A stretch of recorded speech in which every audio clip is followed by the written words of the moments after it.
ലേൺസിയോ PSCയുടെ പുതിയൊരു ക്ലാസ്സിലേക്ക് എല്ലാവർക്കും സ്വാഗതം.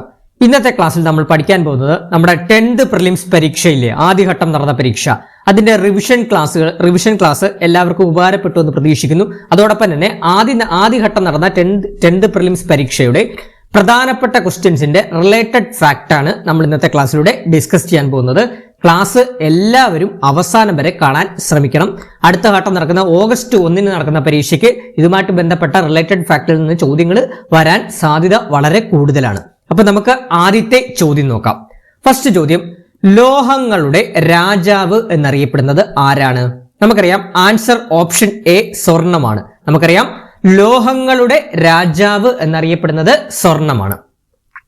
നോക്കാം, ഏറ്റവും നന്നായി അടിച്ചു പരത്താൻ കഴിയുന്ന ലോഹം അഥവാ മാല്യബിലിറ്റി ഏറ്റവും കൂടുതലുള്ള ലോഹമാണ് സ്വർണം. പഠിച്ചു വെക്കണേ, ഏറ്റവും ഉയർന്ന മാല്യബിലിറ്റി ഉള്ള ലോഹമാണ് സ്വർണം. പരീക്ഷയ്ക്ക് ഇനി വരുന്ന പരീക്ഷയ്ക്ക് ചിലപ്പോൾ ചോദിക്കാം, ഏറ്റവും ഉയർന്ന മാല്യബിലിറ്റി ഉള്ള ലോഹം ഏതാണെന്ന് ചോദിക്കാം. ഏതാണ്?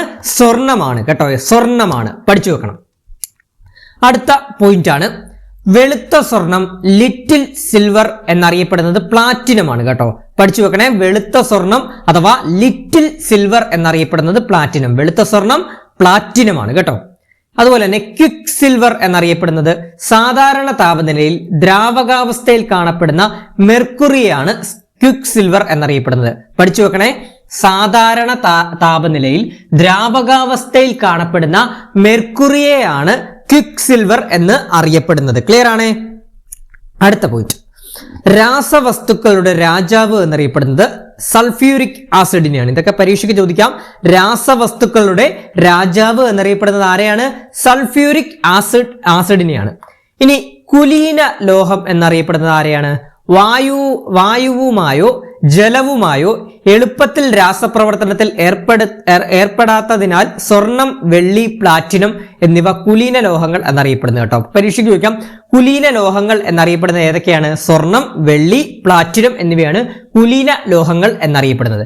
എനിക്ക് ചെറിയൊരു പനിയുടെ പ്രശ്നങ്ങളുണ്ട്, അതുകൊണ്ട് തന്നെ വോയിസിന് ചെറിയൊരു വ്യത്യാസം വരാൻ സാധ്യതയുണ്ട് കേട്ടോ. നിങ്ങൾ ക്ഷമിക്കുമെന്ന് പ്രതീക്ഷിക്കുന്നു. അപ്പം കുലീന ലോഹങ്ങൾ എന്നറിയപ്പെടുന്നത് ഏതൊക്കെയാണ്? സ്വർണം, വെള്ളി, പ്ലാറ്റിനം. അപ്പൊ ഒന്നുകൂടെ പറയാം, ലോഹങ്ങളുടെ രാജാവ് സ്വർണമാണ്. ഏറ്റവും നന്നായിട്ട് അടിച്ചു പരത്താൻ കഴിയുന്ന അഥവാ ഏറ്റവും ഉയർന്ന മാല്യബിലിറ്റി ഉള്ള ലോഹമാണ് സ്വർണം. നമുക്കറിയാം, സ്വർണം ഏത് രൂപത്തിൽ നമുക്ക് വേണമെങ്കിലും അടിച്ചു പരത്തി മാലയാക്കാം, മോതിരമാക്കാം, പല രൂപത്തിലാക്കാമല്ലോ. അതുകൊണ്ട് തന്നെ എന്താണ്, ഏറ്റവും ഉയർന്ന മാല്യബിലിറ്റി ഉള്ള ലോഹമാണ് സ്വർണം. പിന്നെ വെളുത്ത സ്വർണം ലിറ്റിൽ സിൽവർ എന്നറിയപ്പെടുന്നത് പ്ലാറ്റിനത്തെയാണ്. ക്വിക്ക് സിൽവർ എന്നറിയപ്പെടുന്നത് എന്താണ്? ദ്രാവകാവസ്ഥയിലുള്ള മെർക്കുറിയാണ് ക്വിക്ക് സിൽവർ എന്നറിയപ്പെടുന്നത്. പിന്നെ രാസവസ്തുക്കളുടെ രാജാവ് സൾഫ്യൂരിക് ആസിഡ്. കുലീന ലോഹം ഏതൊക്കെയാണ്? സ്വർണം, വെള്ളി, പ്ലാറ്റിനം. അഥവാ വായുവുമായോ ജലവുമായോ എളുപ്പത്തിൽ രാസപ്രവർത്തനത്തിൽ ഏർപ്പെടാത്തതിനാലാണ് കുലീന ലോഹങ്ങൾ എന്ന് പറയുന്നത്. ക്ലിയർ ആണ്? അടുത്ത പോയിന്റിലോട്ട് പോവാം. അടുത്തത്, ഇന്ത്യയിലെ ആദ്യത്തെ ദേശീയ artificial intelligence and digital water ഉച്ചകോടി 2026 നടന്നത് എവിടെയാണ്? ഓപ്ഷൻ എ ബംഗളൂരു ആണ് കേട്ടോ. പഠിച്ചു വെക്കണേ, ഇന്ത്യയിലെ ആദ്യത്തെ ദേശീയ artificial intelligence and digital water ഉച്ചകോടി 2026 നടന്നത് ബംഗളൂരുവിലാണ്. അത് റിലേറ്റ് ചെയ്ത് തന്നെ ഇന്ത്യ AI ഇമ്പാക്ട് ഉച്ചകോടി 2026 ന്യൂഡൽഹിയിൽ വെച്ചാണ് നടന്നത് കേട്ടോ. ഇന്ത്യ AI ഇമ്പാക്ട് ഉച്ചകോടി 2026 നടന്നത് എവിടെ വെച്ചാണ്? ന്യൂഡൽഹി. അതുപോലെ തന്നെ ഗ്രീൻ ഹൈഡ്രജൻ ഇന്ത്യ ഉച്ചകോടിയും ന്യൂഡൽഹിയിൽ വെച്ചാണ് അടുത്തിടെ നടന്നത്. 2026 18ാമത് ബ്രിക്സ് ഉച്ചകോടിയുടെ വേദി നമ്മുടെ ഇന്ത്യ ആയിരുന്നു കേട്ടോ. പഠിച്ചു വെക്കണേ, ഇമ്പോർട്ടന്റ്, പരീക്ഷയ്ക്ക് ചോദിക്കും. 2026 18ാമത് ബ്രിക്സ് ഉച്ചകോടിയുടെ വേദി എവിടെയാണ്? ഇന്ത്യ. 2026 ബ്രിക്സ് വിദേശകാര്യമന്ത്രിമാരുടെ യോഗത്തിന്റെ വേദി ന്യൂഡൽഹിയിലാണ് കേട്ടോ. അപ്പൊ 2026 ബ്രിക്സ് വിദേശകാര്യമന്ത്രിമാരുടെ യോഗത്തിന്റെ വേദി എവിടെയായിരുന്നു? ന്യൂഡൽഹിയിൽ വെച്ച് ആയിരുന്നു. അടുത്ത ചോദ്യത്തിലോട്ട് പോകും. കേരള സർക്കാരിന്റെ പരമോന്നത കായിക ബഹുമതി ഏതാണ്? ആൻസർ ഓപ്ഷൻ ബി GV രാജ അവാർഡാണ് കേട്ടോ. ഓപ്ഷൻ ബി GV രാജ അവാർഡ്. നോക്കാം, കേരള കായിക രംഗത്തിന്റെ പിതാവാണ് കേണൽ ഗോദവർമ്മ രാജ അഥവാ GV രാജ. അദ്ദേഹത്തിന്റെ സ്മരണാർത്ഥമാണ് ഈ ഒരു പുരസ്കാരം നൽകുന്നത് കേട്ടോ. അപ്പൊ കേരള കായിക രംഗത്തിന്റെ പിതാവ് ആരാണെന്ന് അടുത്ത പരീക്ഷയ്ക്ക് ചോദിക്കാം. ആരാണ് കേരള കായിക രംഗത്തിന്റെ പിതാവ്? കേണൽ ഗോദവർമ്മ രാജ അഥവാ GV രാജ. അതുമായിട്ട് റിലേറ്റ് ചെയ്ത് തന്നെ നമുക്ക് നോക്കാം. ഇന്ത്യയിലെ ഏറ്റവും പ്രശസ്തവും പാരമ്പര്യവുമുള്ള സംസ്ഥാനതല ഫുട്ബോൾ ടൂർണമെന്റ് ആണ് സന്തോഷ് ട്രോഫി. അതുപോലെ തന്നെ സന്തോഷ് ട്രോഫിയുമായിട്ട് ബന്ധപ്പെട്ട ചോദ്യങ്ങൾ പരീക്ഷയ്ക്ക് പ്രതീക്ഷിക്കാം കേട്ടോ. ഏറ്റവും കൂടുതൽ സന്തോഷ് ട്രോഫി കിരീടങ്ങൾ നേടിയത് പശ്ചിമ ബംഗാളാണ്, 32 തവണ. കേരളം ഇതുവരെ 7 തവണ സന്തോഷ് ട്രോഫി ചാമ്പ്യന്മാര് ആയിട്ടുണ്ട്. 79ാമത്, ഇത് പരീക്ഷയ്ക്ക് ചോദിച്ചാണ്, ഈ പരീക്ഷയ്ക്ക് തന്നെ ചോദിച്ചൊരു മറ്റൊരു ചോദ്യമാണ്. 79ാമത് സന്തോഷ് ട്രോഫി 2025-26 സീസണിലെ വിജയ് ആരാണ്? സർവീസസ് ആണ് കേട്ടോ. സർവീസസ് ആസാമിൽ വെച്ചാണ് നടന്നത് കേട്ടോ. 79ാമത് സന്തോഷ് ട്രോഫി ജേതാക്കൾ സർവീസസ് ആണ്. ഇനി 78ാമത് സന്തോഷ് ട്രോഫി ജേതാക്കൾ പശ്ചിമ ബംഗാൾ ആയിരുന്നു കേട്ടോ. അടുത്ത ചോദ്യം, 16ാം കേരള നിയമസഭാ തെരഞ്ഞെടുപ്പ് നടന്നത് എവിടെയാണ്? Answer option B. നടന്നത് എന്നാണ്? ഓപ്ഷൻ ബി 2026 ഏപ്രിൽ 9 കേട്ടോ. അപ്പൊ 16ാം കേരള നിയമസഭാ തെരഞ്ഞെടുപ്പ് നടന്നത് എന്നാണ്? 2026 ഏപ്രിൽ 9 നമ്മൾ വോട്ട് ചെയ്യാൻ പോയത്. ഇനി വോട്ടെണ്ണലും ഫലപ്രഖ്യാപനവും വന്നത് 2026 മെയ് 4 വോട്ടെണ്ണലും ഫലപ്രഖ്യാപനം നടന്നത്. പഠിച്ചു നോക്കണേ. വോട്ടെടുപ്പ് നടന്നത് 2026 ഏപ്രിൽ 9, വോട്ടെണ്ണൽ നടന്നത് 2026 മെയ് 4. പിന്നെ നമുക്ക് ബേസിക് കാര്യങ്ങളായിട്ട് അറിയേണ്ടത്, കേരളത്തിലെ ആകെ മണ്ഡലങ്ങൾ എത്രയാണ്? കേരള നിയമസഭയിൽ ആകെ 140 നിയമസഭാ മണ്ഡലങ്ങളാണ് ഉള്ളത്. പിന്നെ 140 നിയമസഭാ മണ്ഡലങ്ങളാണ് ഉള്ളത് കേട്ടോ. 16ാം കേരള നിയമസഭയുടെ സ്പീക്കർ ആരാണ്? തിരുവഞ്ചൂർ രാധാകൃഷ്ണനാണ് കേട്ടോ. 16ാം കേരള നിയമസഭയുടെ സ്പീക്കർ ആരാണ്? തിരുവഞ്ചൂർ രാധാകൃഷ്ണൻ. ഡെപ്യൂട്ടി സ്പീക്കർ ഷാനിമോൾ ഉസ്മാനാണ് ഡെപ്യൂട്ടി സ്പീക്കർ. പിന്നെ 16ാം കേരള നിയമസഭയുടെ പ്രോടൈം സ്പീക്കർ ആരായിരുന്നു? ജി സുധാകരനാണ് കേട്ടോ. ജി സുധാകരൻ. പിന്നെ അതോടുകൂടെ അറിഞ്ഞിരിക്കണം, 16ാം കേരള നിയമസഭയുടെ ചീഫ് വിപ്പ് ആരാണെന്ന് ചോദിച്ചു കഴിഞ്ഞാൽ അപ്പു ജോൺ ജോസഫ് ആണ് കേട്ടോ. അപ്പൊ ഇത്രയും കാര്യങ്ങൾ ഒന്നുകൂടെ പറയാം. 16ാം കേരള നിയമസഭയുടെ speaker Thiruvanchoor Radhakrishnan, deputy speaker Shanimol Usman, pro tem speaker G Sudhakaran. പിന്നെ ചീഫ് വിപ്പ്, 16ാം കേരള നിയമസഭയുടെ ചീഫ് വിപ്പ് ആരാണ്? അപ്പു ജോൺ ജോസഫ് ആണ് കേട്ടോ. ക്ലിയർ ആണ്? അടുത്ത ചോദ്യം, രണ്ടാം ബുദ്ധൻ എന്ന വിശേഷണമുള്ള സാമൂഹിക പരിഷ്കർത്താവ് ആരാണ്? രണ്ടാം ബുദ്ധൻ എന്ന വിശേഷണമുള്ള സാമൂഹിക പരിഷ്കർത്താവ്. ആൻസർ ഓപ്ഷൻ ഡി ശ്രീനാരായണ ഗുരുവാണ് കേട്ടോ. രണ്ടാം ബുദ്ധൻ എന്ന ആരാണ്? ശ്രീനാരായണ ഗുരുവാണ്. നോക്കാം, റിലേറ്റഡ് ഫാക്ട് നോക്കാം. ശ്രീനാരായണ ഗുരുവിനെ രണ്ടാം ബുദ്ധൻ എന്ന് വിശേഷിപ്പിച്ചത് മഹാകവി ജി ശങ്കരക്കുറുപ്പാണ്. അപ്പൊ ഇതേ റിലേറ്റ് ചെയ്ത് തന്നെ അടുത്തൊരു പരീക്ഷയ്ക്ക് ചോദ്യം ചോദിക്കാം. ശ്രീനാരായണ ഗുരുവിനെ രണ്ടാം ബുദ്ധൻ എന്ന് വിശേഷിപ്പിച്ചത് ആരാണെന്ന് ചോദിക്കാം. ആരാണ്? മഹാകവി ജി ശങ്കരക്കുറുപ്പ് ആണ്. നമ്മുടെ ശ്രീനാരായണ ഗുരുവിന്റെ ജനനം എന്ന് പറഞ്ഞു കഴിഞ്ഞാൽ 1856 ഓഗസ്റ്റ് 20 തിരുവനന്തപുരം ജില്ലയിലെ ചെമ്പഴന്തിയിലാണ്. പരീക്ഷയ്ക്ക് ഞാൻ ചോദിക്കാം, ശ്രീനാരായണ ഗുരുവിന്റെ ജനന സ്ഥലം ഏതാണെന്ന് പരീക്ഷയ്ക്ക് ചോദിക്കാം. ഏതാണ്? ചെമ്പഴന്തിയാണ് കേട്ടോ. തിരുവനന്തപുരം ജില്ലയിലെ ചെമ്പഴന്തിയാണ്. ഇനി ശ്രീനാരായണ ഗുരു സമാധിയായത് 1928 സെപ്റ്റംബർ 20 അതായത് വർക്കല ശിവഗിരിയിലാണ് സമാധിയായത്. പിന്നെ ശ്രീനാരായണ ഗുരുവിനെ കുറിച്ച് അറിയേണ്ടത് 1888 അരുവിപ്പുറം ശിവപ്രതിഷ്ഠ നടത്തി. സ്ഥിരമായിട്ട് PSC ചോദിക്കുന്ന മറ്റൊരു ചോദ്യമാണ്. ശ്രീനാരായണ ഗുരു അരുവിപ്പുറം ശിവപ്രതിഷ്ഠ നടത്തിയ വർഷം എന്നാണ് ചോദിക്കാം. 1888 കേട്ടോ. പിന്നെ 1912 ശിവഗിരിയിൽ ശാരദാമഠം പ്രതിഷ്ഠിച്ചു. 1913 ആലുവയിൽ അദ്വൈത ആശ്രമം സ്ഥാപിച്ചു. പിന്നെ നമ്മുടെ ശ്രീനാരായണ ഗുരുവിന്റെ പ്രധാന കൃതികൾ അറിഞ്ഞിരിക്കണം. ആത്മോപദേശക ശതകം, ദൈവശതകം, ജാതി മീമാംസ, ദർശനമാല, അനുകമ്പ ദശകം കേട്ടോ. അപ്പൊ ഇത്തരം കാര്യങ്ങൾ അറിഞ്ഞിരിക്കണേ. ശ്രീനാരായണ ഗുരുവിന്റെ പ്രധാന കൃതികൾ ഏതൊക്കെയാണ്? ആത്മോപദേശക ശതകം, ദൈവദശകം, ജാതി മീമാംസ, ദർശനമാല, അനുകമ്പ ദശകമാണ് കേട്ടോ. അടുത്ത ചോദ്യം, പ്രാചീന മലയാളം ആരുടെ രചനയാണ്? നമുക്കറിയാം. ഓപ്ഷൻ എ ചട്ടമ്പിസ്വാമികളുടെ രചനയാണ് പ്രാചീന മലയാളം. നോക്കാം, നമ്മുടെ അപ്പൊ ചട്ടമ്പിസ്വാമികളുടെ മറ്റ് പ്രധാന കൃതികളും സ്ഥിരമായിട്ട് PSC പരീക്ഷകൾ 10th പ്രിലിംസ് പോലുള്ള പരീക്ഷകൾക്ക് ചോദിക്കാറുണ്ട്. പഠിച്ചു നോക്കണം. ചട്ടമ്പിസ്വാമികളുടെ മറ്റ് പ്രധാന കൃതികളാണ് വേദാധികാര നിരൂപണം, അദ്വൈത ചിന്താപദ്ധതി, ക്രിസ്തുമത നിരൂപണം, ആദിഭാഷ, പിന്നെ പ്രാചീന മലയാളം കേട്ടോ. വേദാധികാര നിരൂപണം, അദ്വൈത ചിന്താപദ്ധതി, ക്രിസ്തുമത നിരൂപണം, ആദിഭാഷ, പിന്നെ പ്രാചീന മലയാളം കേട്ടോ. വളരെ ഇമ്പോർട്ടന്റ് ആണ്. പിന്നെ നമ്മുടെ ചട്ടമ്പിസ്വാമികളുടെ യഥാർത്ഥ പേര് എന്ന് പറയുന്നത് അയ്യപ്പൻ എന്നാണ് കേട്ടോ. അതുപോലെ തന്നെ കുഞ്ഞൻ പിള്ള എന്നും അദ്ദേഹത്തെ അറിയപ്പെടുന്നു. നമ്മുടെ ചട്ടമ്പിസ്വാമികളുടെ ജനനം എന്ന് പറഞ്ഞാൽ 1853 ഓഗസ്റ്റ് 25 തിരുവനന്തപുരം ജില്ലയിലെ കണ്ണം മൂലയിലാണ് കേട്ടോ. പരീക്ഷയ്ക്ക് ചോദിക്കുന്നതാണ് ചട്ടമ്പി സ്വാമികളുടെ ജനന സ്ഥലം എവിടെയാണെന്ന്. എവിടെയാണ്? തിരുവനന്തപുരത്തെ കണ്ണമൂലയിലാണ് കേട്ടോ. പിന്നെ ചട്ടമ്പി സ്വാമികൾ സമാധിയായത് 1924 മെയ് 5 കൊല്ലം ജില്ലയിലെ പന്മനയിലാണ്. അപ്പൊ ചട്ടമ്പി സ്വാമികളുടെ സമാധി സ്ഥലം എവിടെയാണ്? പന്മനയിലാണ് കേട്ടോ, കൊല്ലം ജില്ലയിലെ പന്മനയിലാണ്. പിന്നെ ചട്ടമ്പി സ്വാമികളെ നമ്മൾ വിദ്യാധി രാജ എന്നറിയപ്പെടുന്നതാണ് കേട്ടോ. അപ്പൊ പരീക്ഷയ്ക്ക് ചോദിക്കാം, വിദ്യാധി രാജ എന്നറിയപ്പെടുന്ന സാമൂഹിക പരിഷ്കർത്താവ് ആരാണ്? ചട്ടമ്പി സ്വാമികളാണ്. അതായത് തിരുവനന്തപുരം ശ്രീ പത്മനാഭസ്വാമി ക്ഷേത്രത്തിലെ 8:30 യോഗം നടത്തിയ പണ്ഡിത പരീക്ഷയിൽ വിജയിച്ചതിനെ തുടർന്ന് ചട്ടമ്പി സ്വാമികൾക്ക് ലഭിച്ച പദവിയാണ് വിദ്യാധിരാജ കേട്ടോ. വിദ്യാധിരാജ ആരാണ്? ചട്ടമ്പി സ്വാമികളാണ്. പിന്നെ ഷൺമുഖദാസൻ എന്നറിയപ്പെടുന്നു കേട്ടോ. ഷൺമുഖദാസൻ അതായത് സുബ്രഹ്മണ്യ ഭക്തനായിരുന്ന സ്വാമികൾ സന്യാസം സ്വീകരിച്ച ശേഷം ആദ്യകാലങ്ങളിൽ സ്വീകരിച്ച പേരായിരുന്നു ഷൺമുഖദാസൻ. പരീക്ഷയ്ക്ക് ചോദിക്കാം, വിദ്യാധിരാജ, ഷൺമുഖദാസൻ എന്നൊക്കെ വിളിപ്പേരുള്ള സാമൂഹിക പരിഷ്കർത്താവ് ആരാണെന്ന് ചോദിക്കാം. ആരാണ്? ചട്ടമ്പി സ്വാമികളാണ്. ക്ലിയർ ആണ്? അടുത്ത ചോദ്യത്തിലോട്ട് പോവാം. രാഷ്ട്രപതി ദ്രൗപദി മുർമു ഏത് സംസ്ഥാനത്തിൽ നിന്നുള്ള വ്യക്തിയാണ്? ആൻസർ ഓപ്ഷൻ ഡി, ഒഡീഷയിൽ നിന്നുള്ള വ്യക്തിയാണ് രാഷ്ട്രപതി ദ്രൗപദി മുർമു. നോക്കാം, ഇന്ത്യയുടെ 15ാമത്തെ രാഷ്ട്രപതിയാണ് ദ്രൗപദി മുർമു കേട്ടോ. ഇന്ത്യയുടെ 15ാമത് രാഷ്ട്രപതിയാണ് ദ്രൗപദി മുർമു. ഇന്ത്യയുടെ രാഷ്ട്രപതിയാകുന്ന ആദ്യ ഗോത്രവർഗ അഥവാ ഷെഡ്യൂൾഡ് ട്രൈബ് വിഭാഗത്തിൽപ്പെട്ട വ്യക്തിയാണ് ഇവർ കേട്ടോ. അതുപോലെ തന്നെ ഏത് ഷെഡ്യൂൾഡ് ട്രൈബ് വിഭാഗമാണെന്ന് ചോദിച്ചാൽ സാന്താൾ ഗോത്ര വിഭാഗത്തിൽപ്പെട്ടയാണ്. പഠിച്ചു വെക്കണം, ഇത്രയേ ഉള്ളൂ. ഇന്ത്യയുടെ രാഷ്ട്രപതിയാകുന്ന ആദ്യ ഗോത്രവർഗ വിഭാഗത്തിൽപ്പെട്ട വ്യക്തിയാണ് ദ്രൗപദി മുർമു. ഏത് ഗോത്രവർഗമാണ്? സന്താൾ ഗോത്രവർഗമാണ് കേട്ടോ. പരീക്ഷയ്ക്ക് ചോദിക്കും, രാഷ്ട്രപതി ദ്രൗപദി മുർമു ഏത് ഗോത്രവർഗ വിഭാഗത്തിൽപ്പെട്ട ആളാണെന്ന് ചോദിക്കാം. സന്താൾ ഗോത്രവർഗ വിഭാഗത്തിൽപ്പെട്ട ആളാണ് കേട്ടോ.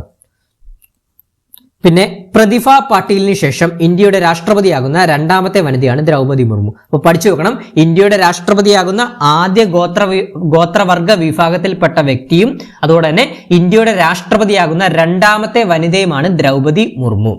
അതോടൊപ്പം തന്നെ വളരെ ഇമ്പോർട്ടന്റ് ആണ്, സ്വതന്ത്ര ഇന്ത്യയിൽ ജനിച്ച ആദ്യ ഇന്ത്യൻ രാഷ്ട്രപതി കൂടിയാണ് ദ്രൗപദി മുർമു കേട്ടോ. 1958 ജൂൺ 20 ജനിച്ചത്. അപ്പൊ സ്വതന്ത്ര ഇന്ത്യയിൽ ജനിച്ച ആദ്യത്തെ ഇന്ത്യൻ രാഷ്ട്രപതിയാണ് ദ്രൗപദി മുർമു. ഇത്രയും കാര്യങ്ങൾ ദ്രൗപദി മുർമുമായിട്ട് അറിഞ്ഞിരിക്കണം, പരീക്ഷയ്ക്ക് ചോദിക്കും റിലേറ്റഡ് ആയിട്ട് കേട്ടോ. റിലേറ്റഡ് ആയിട്ട് ചോദിക്കുവാണെങ്കിൽ ഇത്രയും കാര്യങ്ങളെ ചോദിക്കാൻ സാധ്യതയുള്ളൂ കേട്ടോ. അടുത്ത ചോദ്യം, മൊളാസിസ് തടം എന്ന് അറിയപ്പെടുന്ന ഇന്ത്യയിലെ സംസ്ഥാനം. മൊളാസിസ് തടം എന്നറിയപ്പെടുന്നത് ഓപ്ഷൻ ബി, മിസോറാം ആണ് കേട്ടോ. അതായത് മൊളാസിസ് തടം എന്ന് പറയുന്നത് കഠിനമല്ലാത്ത ഉപ്പ് കുറഞ്ഞ മണ്ണും പാറക്കെട്ടുകളും ചേർന്ന് രൂപപ്പെട്ട പ്രദേശത്തെയാണ് മൊളാസിസ് തടം എന്ന് വിശേഷിപ്പിക്കുന്നത് കേട്ടോ. അപ്പൊ എന്താണ്? കഠിനമല്ലാത്ത ഉറപ്പ് കുറഞ്ഞ മണ്ണും പാറക്കെട്ടുകളും ചേർന്ന് രൂപപ്പെട്ട പ്രദേശത്തെയാണ് മൊളാസിസ് തടം എന്ന് വിളിക്കുന്നത്. അതുപോലെ തന്നെ ലുഷായി കുന്നുകളുടെ നാട് എന്നറിയപ്പെടുന്നത് മിസോറാമാണ് കേട്ടോ. ലുഷായി കുന്നുകളുടെ നാട് എന്നറിയപ്പെടുന്നതും മിസോറാമാണ് കേട്ടോ. അതുകൂടെ അറിഞ്ഞിരിക്കണം. അടുത്തത്, ഇന്ത്യയിലെ ഏറ്റവും വലിയ തുരങ്ക റെയിൽപാത ഏതാണ്? ആൻസർ ഓപ്ഷൻ സി ആണ്, പീർ പഞ്ചൽ പാതയാണ് കേട്ടോ. അപ്പൊ ഇന്ത്യയിലെ ഏറ്റവും വലിയ തുരങ്ക റെയിൽപാത പീർ പഞ്ചൽ പാതയാണ്. നോക്കാം, ഈ പീർ പഞ്ചൽ പാത ബെനിഹാൽ റെയിൽവേ ടണൽ എന്നും അറിയപ്പെടുന്നത് കേട്ടോ. ബെനിഹാൽ റെയിൽവേ ടണൽ എന്നും പീർ പഞ്ചൽ പാത അറിയപ്പെടുന്നത്. ജമ്മു കാശ്മീരിലെ പീർ പഞ്ചൽ പർവ്വതനിരകളിലൂടെയാണ് ഇത് കടന്നു പോകുന്നത്. ജമ്മു കാശ്മീരിലെ പീർ പഞ്ചൽ പർവ്വതനിരകളിലൂടെയാണ് പീർ പഞ്ചൽ പാത കടന്നു പോകുന്നത്. ബന്ധിപ്പിക്കുന്ന സ്ഥലങ്ങൾ ക്വാസിഗുണ്ടും ബെനിഹാളുമാണ് കേട്ടോ. ബന്ധിപ്പിക്കുന്ന സ്ഥലങ്ങൾ ക്വാസിഗുണ്ടും ബെനിഹാളുമാണ്. പിന്നെ T50 റെയിൽവേ ടണൽ ജമ്മു കാശ്മീരിലെ ഉദ്ധംപൂർ ശ്രീനഗർ ബാരാമുള്ള റെയിൽവേ ലിങ്കിന്റെ ഭാഗമായി T50 ആണ് ഇന്ത്യയിലെ ഏറ്റവും നീളമേറിയ റെയിൽവേ തുരങ്കപാതം. അപ്പൊ ഏറ്റവും വലിയ തുരങ്കപാതം എന്ന് പറഞ്ഞു കഴിഞ്ഞാൽ പീർ പാഞ്ചൽ പാതയാണ്. എന്നാൽ ഇന്ത്യയിലെ ഏറ്റവും വലിയ നീളമേറിയ റെയിൽവേ തുരങ്കപാതമാണ് T50 റെയിൽവേ ടണൽ എന്ന് പറയുന്നത്. പിന്നെ അടൽ തുരങ്കം അഥവാ അടൽ ടണൽ എന്ന് പറഞ്ഞാൽ ഹിമാചൽ പ്രദേശിൽ സ്ഥിതി ചെയ്യുന്ന പ്രശസ്തമായ ഹൈവേ റോഡ് തുരങ്കമാണ് അടൽ തുരങ്കം അഥവാ അടൽ ടണൽ. പരീക്ഷയ്ക്ക് ചോദിക്കാം, അടൽ ടണൽ സ്ഥിതി ചെയ്യുന്ന സംസ്ഥാനം ഏതാണെന്ന് ചോദിക്കാം. ഹിമാചൽ പ്രദേശാണ്. അടുത്ത ചോദ്യം, ഇന്ത്യയിലെ വാതോർജ നിലയം ഏതാണ്? താഴെ തന്നിരിക്കുന്നവയിൽ ഇന്ത്യയിലെ വാതോർജ നിലയം ഓപ്ഷൻ എ ലെംബയാണ് കേട്ടോ. നോക്കാം, ലെംബ എന്ന് പറയുന്നത് ഗുജറാത്തിലെ ദേവഭൂമി ദ്വാരക അഥവാ മുമ്പ് ജാംനഗർ ജില്ലയിൽ സ്ഥിതി ചെയ്യുന്ന ഏഷ്യയിലെ തന്നെ പ്രമുഖമായ ഒരു വാതോർജ നിലയമാണ് നമ്മുടെ ലംബ എന്ന് പറയുന്നത്. അപ്പൊ ലംബ സ്ഥിതി ചെയ്യുന്നത് ഗുജറാത്തിലാണ് കേട്ടോ. ലംബ ഗുജറാത്തിലാണ്. ഇനി ഓപ്ഷൻസ് കൂടെ നോക്കിപ്പോവാം. മണികരൺ. മണികരൺ എന്ന് പറയുന്നത് ഹിമാചൽ പ്രദേശിൽ സ്ഥിതി ചെയ്യുന്ന ഇന്ത്യയിലെ പ്രശസ്തമായ ഭൗമ താപോർജ്ജ നിലയമാണ് കേട്ടോ. അപ്പൊ മണികരൺ എന്താണ്? ഹിമാചൽ പ്രദേശിൽ സ്ഥിതി ചെയ്യുന്ന ഇന്ത്യയിലെ പ്രശസ്തമായ ഭൗമ താപോർജ്ജ നിലയമാണ് മണികരൺ എന്നറിയപ്പെടുന്നത്. ഇനി കാക്രാപ്പാറ കേട്ടോ. കാക്രാപ്പാറ എന്നാണ് ഓപ്ഷൻ തന്നിരിക്കുന്നതെങ്കിലും കാക്രാപ്പാറ എന്നാണ് അറിയപ്പെടുന്നത് കേട്ടോ. പറയുന്നത്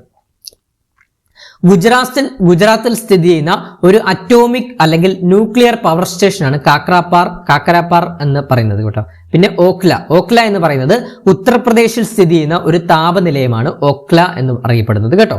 അതോടെ അറിഞ്ഞിരിക്കണം. അടുത്ത ചോദ്യം, ഹിമാലയത്തിന്റെ ലവണ ജല തടാകം ഏതാണ്? ആൻസർ ഓപ്ഷൻ ഡി രാക്കാസ് ആണ് കേട്ടോ. അപ്പൊ ഹിമാലയത്തിലെ ലവണ ജല തടാകം ഏതാണ്? രാക്കാസ് ആണ്. നോക്കാം. രാക്കാസ് എന്ന് പറയുന്നത് ടിബറ്റിലെ കൈലാസ പർവ്വതത്തിനും മാനസ സരോവറിനും സമീപം ഹിമാലയൻ നിരകളിൽ സ്ഥിതി ചെയ്യുന്ന ഒരു ലവണജല അഥവാ ഉപ്പുജല തടാകമാണ് സത്ലജ്. നമ്മുടെ രാക്കാസ് എന്നറിയപ്പെടുന്നത് സത്ലജ് നദിയുടെ ഉത്ഭവസ്ഥാനം ഈ തടാകത്തിന്റെ സമീപത്ത് നിന്നാണ് കേട്ടോ. സത്ലജ് നദിയുടെ ഉത്ഭവസ്ഥാനമൊക്കെ ഈ ഒരു രാക്കാസ് എന്ന് പറഞ്ഞ ലവണജല തടാകത്തിന്റെ സമീപത്ത് നിന്നാണ്. ഇനി ഓപ്ഷൻസ് നോക്കുവാണെങ്കിൽ ദാൽ തടാകം എന്ന് പറയുന്നത് ജമ്മു കാശ്മീരിലെ ശ്രീനഗറിൽ സ്ഥിതി ചെയ്യുന്ന ഒരു പ്രശസ്തമായ ശുദ്ധജല തടാകമാണ്. നല്ല വെള്ള തടാകം എന്ന് ഉദ്ദേശിക്കുന്ന ശുദ്ധജല തടാകമാണ് ദാൽ തടാകം എന്ന് പറയുന്നത്. കാശ്മീരിന്റെ കിരീടത്തിലെ രത്നം എന്നറിയപ്പെടുന്നതും ഇതറിയപ്പെടുന്നു. പരീക്ഷയ്ക്ക് ചോദിക്കാം, കാശ്മീരിന്റെ കിരീടത്തിലെ രത്നം എന്നറിയപ്പെടുന്ന ശുദ്ധജല തടാകം ഏതാണെന്ന് ചോദിക്കാം. ദാൽ തടാകമാണ് കേട്ടോ. ജമ്മു കാശ്മീരിലെ ശ്രീനഗറിലാണ് ദാൽ തടാകം സ്ഥിതി ചെയ്യുന്നത്. ഇനി ലോണാർ തടാകം എന്ന് പറയുന്നത് മഹാരാഷ്ട്രയുടെ ഉൽക്കാപതനം മൂലം രൂപപ്പെട്ട ഉപ്പുജല തടാകമാണ് കേട്ടോ. പരീക്ഷയ്ക്ക് ചോദിക്കാം, മഹാരാഷ്ട്രയിൽ ഉൽക്കാപതനം മൂലം രൂപപ്പെട്ട ഉപ്പുജല തടാകം ഏതാണ്? അഥവാ ലവണജല തടാകം ഏതാണെന്ന് ചോദിക്കാം. ഏതാണ്? ലോണാർ തടാകമാണ്. ഇനി ഓപ്ഷനിലുള്ള വൂളാർ തടാകം എന്താണെന്ന് നോക്കാം. വൂളാർ തടാകം ജമ്മു കാശ്മീരിൽ സ്ഥിതി ചെയ്യുന്ന ഇന്ത്യയിലെ ഏറ്റവും വലിയ ശുദ്ധജല തടാകമാണ് വൂളാർ തടാകം കേട്ടോ. അതുകൂടെ അറിഞ്ഞിരിക്കണം. അടുത്ത ചോദ്യത്തിലോട്ട് പോകാം.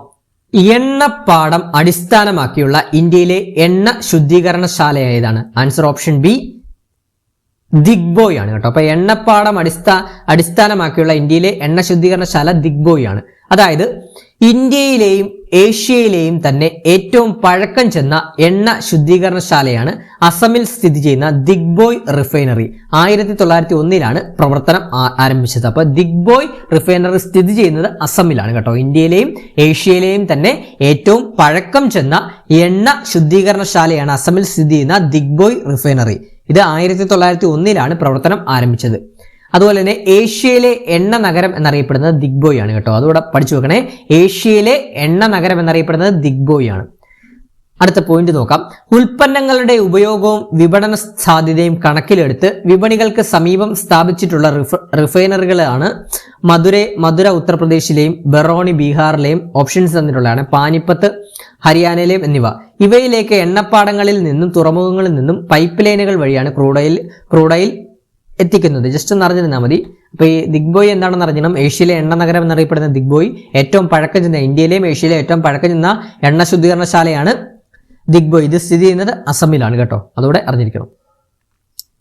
അടുത്ത ചോദ്യം, ജലം നദി വക്രവലയങ്ങൾ രൂപപ്പെടുന്നതിന് കാരണമായി ഭവിച്ച തടാകം ഏതാണ്? ജലം നദി വക്രവലയങ്ങൾ രൂപപ്പെടുത്തുന്നതിന് കാരണമായി ഭവിച്ച തടാകമാണ് ഓപ്ഷൻ സി ദാൽ തടാകം. നോക്കാം. കാശ്മീർ താഴ്വരയിലൂടെ ഒഴുകുന്ന ജലം നദി ഇന്ത്യയിലെ ഏറ്റവും വലിയ ശുദ്ധജല തടാകങ്ങളിലൊന്നായ വൂളാർ തടാകത്തിലൂടെയാണ് കടന്നു പോകുന്നത്. പഠിച്ചു വെക്കണേ. കാശ്മീർ താഴ്വരയിലൂടെ ഒഴുകുന്ന ജലം നദി ഇന്ത്യയിലെ ഏറ്റവും വലിയ ശുദ്ധജല തടാകങ്ങളിലൊന്നായ വൂളാർ തടാകത്തിലൂടെയാണ് കടന്നു പോകുന്നത്. ഇനി ഈ ഒരു ജലം നദിയുടെ ഉത്ഭവം എന്ന് പറയുന്നത് ജമ്മു കാശ്മീരിലെ ആനന്ദ്നാഗ് ജില്ലയിലുള്ള വേരി നാഗ് നീരുറവിൽ നിന്നാണ് ഉത്ഭവസ്ഥാനം. പഴയ പേര് വൈദിക കാലഘട്ടത്തിൽ വിദസ്ത എന്ന പേരിൽ അറിയപ്പെടുന്നത് നമ്മുടെ ജലം നദിയാണ് കേട്ടോ. തടാകത്തിന്റെ പാരിസ്ഥിതിക പ്രാധാന്യം കണക്കിലെടുത്ത് 1990 മാർച്ച് 23 വൂളാർ തടാകത്തെ റാംസാർ കേന്ദ്രമായിട്ട് പ്രഖ്യാപിച്ചു. വൂളാർ തടാകത്തെ 1990 മാർച്ച് 23 റാംസാർ കേന്ദ്രമായിട്ട് പ്രഖ്യാപിച്ചു കേട്ടോ, റാംസാർ സൈറ്റ് ആയിട്ട് പ്രഖ്യാപിച്ചു. അടുത്ത ചോദ്യം, സമാധാനത്തിന്റെ പാലം എന്നറിയപ്പെടുന്നത് അമാൻ സേതുവാണ്. ഇവിടെ ഓപ്ഷൻ ഡി അമാൻ സേതുവാണ്. സമാധാനത്തിന്റെ പാലം എന്നറിയപ്പെടുന്നത് അമാൻ സേതുവാണ്. നോക്കാം, അമാൻ എന്നാൽ ഉറുദുവിൽ സമാധാനം എന്നാണ് അർത്ഥം. അതിനാലാണ് ഇത് സമാധാനത്തിന്റെ പാലം എന്ന് അറിയപ്പെടുന്നത്. ജമ്മു കാശ്മീരിലെ ഉറി സെക്ടറിനെയും പാകിസ്ഥാൻ അധിനിവേശ കാശ്മീരിലെ POKയിലെ ചക്കോത്തി സെക്ടറിലെ ബന്ധിപ്പിക്കുന്ന നിയന്ത്രണ രേഖയിൽ LOCയിലാണ് ഈ ഒരു പാലം, അമാൻ സേതു എന്ന പാലം സ്ഥിതി ചെയ്യുന്നത് കേട്ടോ. അതുപോലെ തന്നെ ഓപ്ഷനിൽ തന്നിരിക്കുന്ന രാം സേതു എന്താണെന്ന് നോക്കാം. ഇന്ത്യയിലെ തമിഴ്നാട്ടിലുള്ള പാമ്പൻ അഥവാ രാമേശ്വരം ദ്വീപിനും ശ്രീലങ്കയിലെ മാന്നാർ ദ്വീപിനും ഇടയിലുള്ള ചുണ്ണാമ്പ് കല്ലുകൾ കൊണ്ടുണ്ടാക്കിയ തിട്ടകളുടെ ശൃംഖലയാണ് രാം സേതു എന്നറിയപ്പെടുന്നത്. ആഡംസ് ബ്രിഡ്ജ് എന്നറിയപ്പെടുന്നതും രാം സേതു പാലത്തെയാണ്. പിന്നെ അടൽ സേതു, ഇന്ത്യയിലെ ഏറ്റവും നീളം കൂടിയ കടൽപ്പാലമാണ് അടൽ സേതു. മഹാരാഷ്ട്രയിൽ മുംബൈയെയും നേവി മുംബൈയെയും ബന്ധിപ്പിക്കുന്ന പാലമാണ് അടൽ സേതു. സുദർശൻ സേതു എന്നറിയപ്പെടുന്നത് ഗുജറാത്തിലെ ദേവഭൂമി ദ്വാരക ജില്ലയിൽ ഗുജറാത്ത് തീരത്തെയും ഓഖ ബെയ്റ്റ് ദ്വാരക ദ്വീപിനെയും ബന്ധിപ്പിക്കുന്നു. ഇന്ത്യയിലെ ഏറ്റവും നീളം കൂടിയ കേബിൾ അധിഷ്ഠിത പാലമാണ് സുദർശൻ സേതു. പരീക്ഷയ്ക്ക് വയ്ക്കാം, ഇന്ത്യയിലെ ഏറ്റവും നീളം കൂടിയ കേബിൾ അധിഷ്ഠിത പാലം ഏതാണ്? സുദർശൻ സേതുവും. അതുപോലെ തന്നെ ഇന്ത്യയിലെ ഏറ്റവും നീളം കൂടിയ കടൽപ്പാലം ഏതാണ്? അടൽ സേതുവുമാണ് കേട്ടോ, പഠിച്ചു വെക്കണം. അടുത്ത ചോദ്യത്തിലോട്ട് പോകാം. പഞ്ചപ്രയാഗ് സ്ഥിതി ചെയ്യുന്നത് എവിടെയാണ്? പഞ്ചപ്രയാഗ് സ്ഥിതി ചെയ്യുന്നത് ഓപ്ഷൻ ബി ഉത്തരാഖണ്ഡ് ഹിമാലയത്തിലാണ് കേട്ടോ. പഞ്ചപ്രയാഗ് സ്ഥിതി ചെയ്യുന്നത് ഉത്തരാഖണ്ഡ് ഹിമാലയത്തിലാണ്. അതായത് ഉത്തരാഖണ്ഡിൽ അളകനന്ദ നദി മറ്റ് 5 പ്രമുഖ നദികളുമായി സംഗമിക്കുന്ന 5 പുണ്യ സ്ഥലങ്ങളെയാണ് പഞ്ചപ്രയാഗ് എന്ന് വിളിക്കുന്നത്. ഇനി നമുക്ക് ആ 5 നദികളിൽ പ്രധാനപ്പെട്ട നദിയാണ് ഗംഗാ നദി. അപ്പൊ ഗംഗാ നദിയുടെ ഉത്ഭവസ്ഥാനം നോക്കാം. ദേവപ്രയാഗിൽ വെച്ച് അളകനന്ദയും ഭഗീരഥയും തമ്മിൽ ചേരുമ്പോഴാണ് ഈ നദി ഔദ്യോഗികമായി ഗംഗ എന്ന പേരിൽ അറിയപ്പെടാൻ തുടങ്ങുന്നത്. ഭൂമിശാസ്ത്രപരമായിട്ടുള്ള പ്രാധാന്യം എന്ന് പറഞ്ഞാൽ ഈ 5 പ്രയാഗുകളും ഉത്തരാഖണ്ഡിലെ ഗഡ്വാൾ ഹിമാലയൻ മേഖലയിലാണ് സ്ഥിതി ചെയ്യുന്നത്. അടുത്ത ചോദ്യം, ഇന്ത്യയിൽ യുറേനിയം നിക്ഷേപം കാണപ്പെടുന്നത് എവിടെയാണ്? ആൻസർ ഓപ്ഷൻ സി ദർവാർ ശിലകളിലാണ് കേട്ടോ. അപ്പൊ ഇന്ത്യയിൽ യുറേനിയം നിക്ഷേപം കാണപ്പെടുന്നത് ദർവാർ ശിലകളിലാണ്. എന്താണ് ദർവാർ ശിലകൾ എന്ന് പറയുന്നത് അഥവാ ദർവാർ റോക്സ് എന്ന് പറയുന്നത്? ഇന്ത്യയിലെ ഏറ്റവും പഴക്കമുള്ള പ്രീ കാംബ്രെയിൻ കാലഘട്ടത്തിലുള്ള അവസാദ ശിലകൾ പരിവർത്തനത്തിന് വിധേയമായി രൂപപ്പെട്ടവയാണ് ദർവാർ ശിലകൾ എന്നറിയപ്പെടുന്നത്. ഈ ദർവാർ ശിലകളിലെ പ്രധാന ധാതുക്കളാണ് യുറേനിയം, ഓപ്ഷൻ പരീക്ഷയ്ക്ക് ചോദിച്ചാൽ യുറേനിയം, തോറിയം തുടങ്ങിയ റേഡിയോ ആക്റ്റീവ് ധാതുക്കളും പിന്നെ സ്വർണം, ഇരുമ്പ്, മാംഗനീസ്, ചെമ്പ് തുടങ്ങിയ ലോഹധാതുക്കളും ഏറ്റവും കൂടുതൽ കാണപ്പെടുന്നത് ദർവാർ ശില ഘടനകളിലാണ്. അതിനെ കണക്ട് ചെയ്ത് തന്നെ ജാദുഗുണ്ട, ജാർഖണ്ഡിലെ ജാദുഗുണ്ട ഇന്ത്യയിൽ വാണിജ്യ അടിസ്ഥാനത്തിൽ യുറേനിയം ഖനനം ആരംഭിച്ച ആദ്യത്തെ യുറേനിയം ഖനിയാണ് ഇത് കേട്ടോ. അപ്പൊ പരീക്ഷയ്ക്ക് ചോദിക്കാം, ഇന്ത്യയിൽ വാണിജ്യ അടിസ്ഥാനത്തിൽ ആദ്യമായി യുറേനിയം ഖനനം ആരംഭിച്ച യുറേനിയം ഖനി ഏതാണ്? ജാദുഗുണ്ടയാണ്. ജാർഖണ്ഡിലാണ് സ്ഥിതി ചെയ്യുന്നത്. 1967 ഇത് സിംഗ്ഫുഷിയാർ സോണിലെ ദാർവാർ ശിലാഘടനയിൽ ഉൾപ്പെടുന്നു. പിന്നെ തുമലപ്പള്ളി, ആന്ധ്രാപ്രദേശ് ലോകത്തിലെ തന്നെ ഏറ്റവും വലിയ യുറേനിയം നിക്ഷേപങ്ങളിൽ ഒന്നായി കണക്കാക്കപ്പെടുന്ന മേഖലയാണിത്. പരീക്ഷയ്ക്ക് ചോദിക്കാം, ലോകത്തിലെ തന്നെ ഏറ്റവും വലിയ യുറേനിയം നിക്ഷേപങ്ങളിൽ ഒന്നായി കണക്കാക്കപ്പെടുന്ന മേഖല ഏതാണ്? തുമലപ്പള്ളി, ആന്ധ്രാപ്രദേശാണ്. അടുത്ത ചോദ്യം, ഏത് സത്യാഗ്രഹത്തിന്റെ പ്രചാരണ സമയത്താണ് നേതാവ് എന്നർത്ഥമുള്ള സർദാർ എന്ന വിളിപ്പേര് സർദാർ വല്ലഭായ് പട്ടേലിന് ലഭിച്ചത്? അപ്പൊ ഏത് സത്യാഗ്രഹവുമായി ബന്ധപ്പെട്ടാണ് സർദാർ എന്ന വിളിപ്പേര് നമ്മുടെ വല്ലഭായ് പട്ടേലിന് ലഭിച്ചതെന്നാണ് ചോദിച്ചേക്കുന്നത്. ആൻസർ ഓപ്ഷൻ സി ബർദോളി സത്യാഗ്രഹമാണ്. നോക്കാം, 1928 ഗുജറാത്തിലെ ബർദോളിയിലാണ് ഈ നികുതി നിഷേധ സമരം നടന്നത്. 1928 ഗുജറാത്തിലെ ബർദോളിയിലാണ് ഈ നികുതി നിഷേധ സമരം നടന്നത്. എന്താണെന്ന് നോക്കാം. ബ്രിട്ടീഷ് സർക്കാർ കർഷകരുടെ മേൽ ഭൂനികുതി 22% വർദ്ധിപ്പിച്ചതിനെതിരെയാണ് ബർദോളി സത്യാഗ്രഹം സംഘടിപ്പിച്ചത്. അപ്പൊ എന്താണ് മൂലകാരണം? ബ്രിട്ടീഷ് സർക്കാർ കർഷകരുടെ മേൽ ഭൂനികുതി 22% വർദ്ധിപ്പിച്ചതിനെതിരെയാണ് ബർദോളി സത്യാഗ്രഹം സംഘടിപ്പിച്ചത്. ഈ സമരത്തിന് വിജയകരമായി നേതൃത്വം നൽകിയതിനെ തുടർന്ന് ബർദോളിയിലെ സ്ത്രീകളാണ് വല്ലഭായ് പട്ടേലിന് സർദാർ അഥവാ നേതാവ് എന്ന പദവി നൽകിയത്. മഹാത്മാഗാന്ധിയാണ് ഈ പേര് ഔദ്യോഗികമായി അദ്ദേഹത്തിന് ചാർത്തി കൊടുത്തത്. പരീക്ഷയ്ക്ക് ചോദിക്കാം, ഈ ഒരു സർദാർ എന്നുള്ള പേര് ആദ്യമായിട്ട് വിളിച്ചത് ആരാണെന്ന് ചോദിച്ചു കഴിഞ്ഞാൽ ബർദോളിയിലെ സ്ത്രീകളാണ് വല്ലഭായ് പട്ടേലിനെ സർദാർ എന്ന പദവി നൽകി ആദ്യമായിട്ട് വിളിച്ചത്. പക്ഷേ മഹാത്മാഗാന്ധിയാണ് ഈ ഒരു പേര്, സർദാർ എന്ന പേര് ഔദ്യോഗികമായിട്ട് അദ്ദേഹത്തിന് ചാർത്തി കൊടുത്തത്. അതുപോലെ തന്നെ നമ്മുടെ സർദാർ വല്ലഭായ് പട്ടേലിനെ കുറിച്ച് പറയുകയാണെങ്കിൽ ഇന്ത്യയുടെ ഉരുക്കു മനുഷ്യൻ, അയൺ മാൻ ഓഫ് ഇന്ത്യ, ഇന്ത്യയുടെ ഉരുക്കു മനുഷ്യൻ എന്നും ഇന്ത്യയുടെ ബിസ്മാർക്ക് എന്നും അറിയപ്പെടുന്നത് സർദാർ വല്ലഭായ് പട്ടേലിനെയാണ്. പരീക്ഷയ്ക്ക് ചോദിക്കുമേ ഇന്ത്യയുടെ ഉരുക്കു മനുഷ്യൻ എന്നും ഇന്ത്യയുടെ ബിസ്മാർക്ക് എന്നും അറിയപ്പെടുന്നത് ആരെയാണ്? സർദാർ വല്ലഭായ് പട്ടേലിനെയാണ്. പിന്നെ സ്വതന്ത്ര ഇന്ത്യയിലെ ആദ്യത്തെ ആഭ്യന്തര മന്ത്രിയും ഉപപ്രധാനമന്ത്രിയുമായിരുന്നു സർദാർ വല്ലഭായ് പട്ടേൽ കേട്ടോ. അപ്പൊ സ്വതന്ത്ര ഇന്ത്യയിലെ ആദ്യത്തെ ആഭ്യന്തര മന്ത്രിയും ഉപപ്രധാനമന്ത്രിയുമായിരുന്നു സർദാർ വല്ലഭായ് പട്ടേൽ. ഗുജറാത്തിലെ നർമ്മദ തീരത്ത് സ്ഥിതി ചെയ്യുന്ന അദ്ദേഹത്തിന്റെ സ്മാരകമായ സ്റ്റാച്യു ഓഫ് യൂണിറ്റി ലോകത്തിലെ ഏറ്റവും ഉയരം കൂടിയ പ്രതിമയാണ് കേട്ടോ. 182 മീറ്റർ ആണ്. അത് പരീക്ഷയ്ക്ക് അത് ചോദിക്കാൻ കണക്ട് ചെയ്ത്. സ്റ്റാച്യു ഓഫ് യൂണിറ്റി എന്ന് പറഞ്ഞാൽ ആരുടെ പ്രതിമയാണ്? നമ്മുടെ സർദാർ വല്ലഭായ് പട്ടേലിനെയാണ്. ഗുജറാത്തിലെ നർമ്മദ തീരത്താണ് സ്ഥിതി ചെയ്യുന്നത്. ലോകത്തിലെ തന്നെ ഏറ്റവും ഉയരം കൂടിയ പ്രതിമയാണ് സ്റ്റാച്യു ഓഫ് യൂണിറ്റി എന്ന് പറയുന്നത്. യൂണിറ്റി എന്ന് പറയുന്നത് 182 മീറ്റർ ആണ്. ഇനി ഓപ്ഷന് തന്നിട്ടുള്ള ദണ്ഡി സത്യാഗ്രഹം എന്താണെന്ന് നോക്കാം. ദണ്ഡി സത്യാഗ്രഹം എന്താണ്? ഉപ്പ് സത്യാഗ്രഹമല്ലേ? അതായത് സബർമതി ആശ്രമത്തിൽ നിന്ന് ഗുജറാത്തിലെ ദണ്ഡി തീരം വരെ 78 അനുയായികളുമായി ഗാന്ധിജി നടത്തിയ കാൽനട യാത്രയാണ്. ബ്രിട്ടീഷ് സർക്കാരിന്റെ ഉപ്പ് നിയമങ്ങൾ ലംഘിച്ചുകൊണ്ട് സിവിൽ നിയമ ലംഘന പ്രസ്ഥാനത്തിന് തുടക്കം കുറിച്ചു. അതുപോലെ തന്നെ ഓപ്ഷൻ തന്നിട്ടുള്ള ഗേദ സത്യാഗ്രഹം എന്താണ്? വരൾച്ചയും കൃഷിനാശവും മൂലം കർഷകർ അനുഭവിച്ച കഷ്ടപ്പാടുകൾക്കിടയിലും ബ്രിട്ടീഷ് സർക്കാർ ഉയർന്ന ഭൂനികുതി ഈടാക്കിയതിനെതിരെ ഇന്ത്യയിൽ ഗാന്ധിജി നയിച്ച ആദ്യത്തെ നികുതി നിഷേധ സമരമാണ് ഗേദ സത്യാഗ്രഹം. പിന്നെ ചമ്പാരാൻ സത്യാഗ്രഹം വളരെ ഇമ്പോർട്ടന്റ്, സ്ഥിരമായിട്ട് പരീക്ഷകൾ ചോദിക്കുന്നതാണ്. ചമ്പാരാൻ സത്യാഗ്രഹം നടന്നത് 1917 ഇന്ത്യയിൽ മഹാത്മാഗാന്ധിയുടെ ആദ്യത്തെ സത്യാഗ്രഹ സമരമാണ് ചമ്പാരാൻ സത്യാഗ്രഹം.